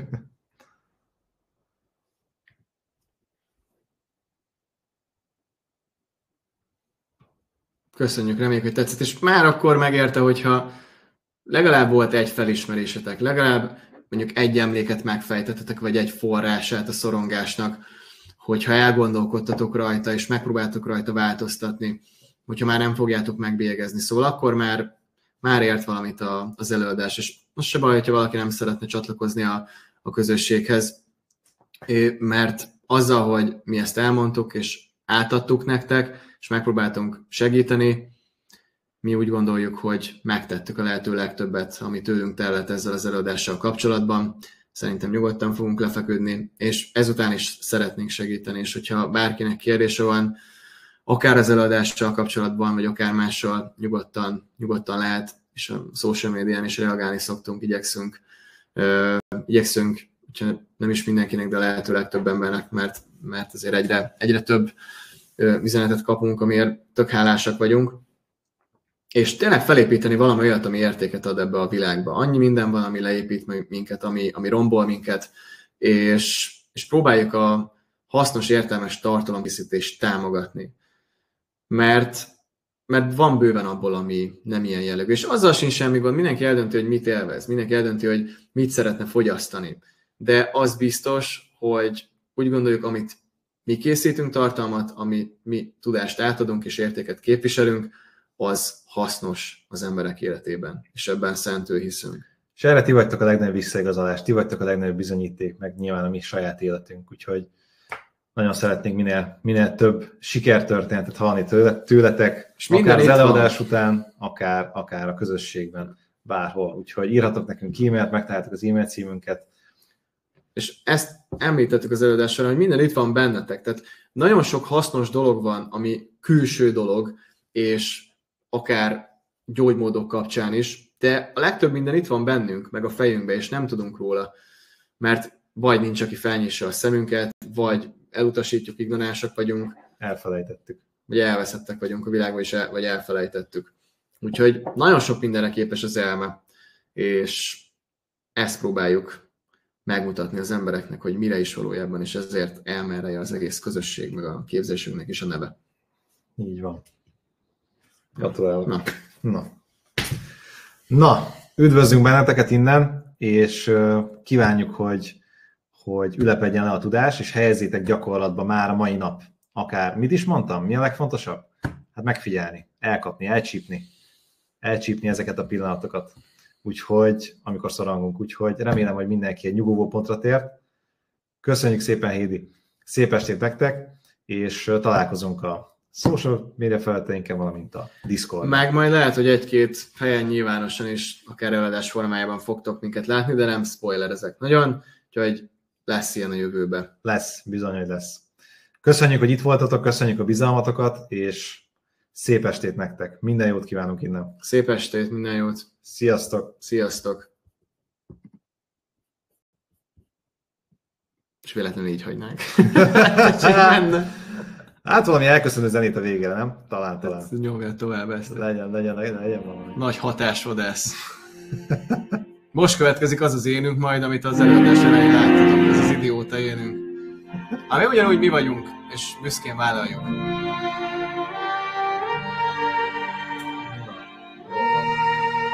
Sziasztok! Szép estét! Titanic! Jól beraktál a végére. Nagy könycsorgatómat. Könycsorgatós. Szervusztok, sziasztok! Ez legközelebb a következő. Na, legvidámabb szerintem a mosoly, meg a nevetés, amit így kamerán keresztül tudunk közvetíteni, úgyhogy még egyszer szép estét mindenkinek!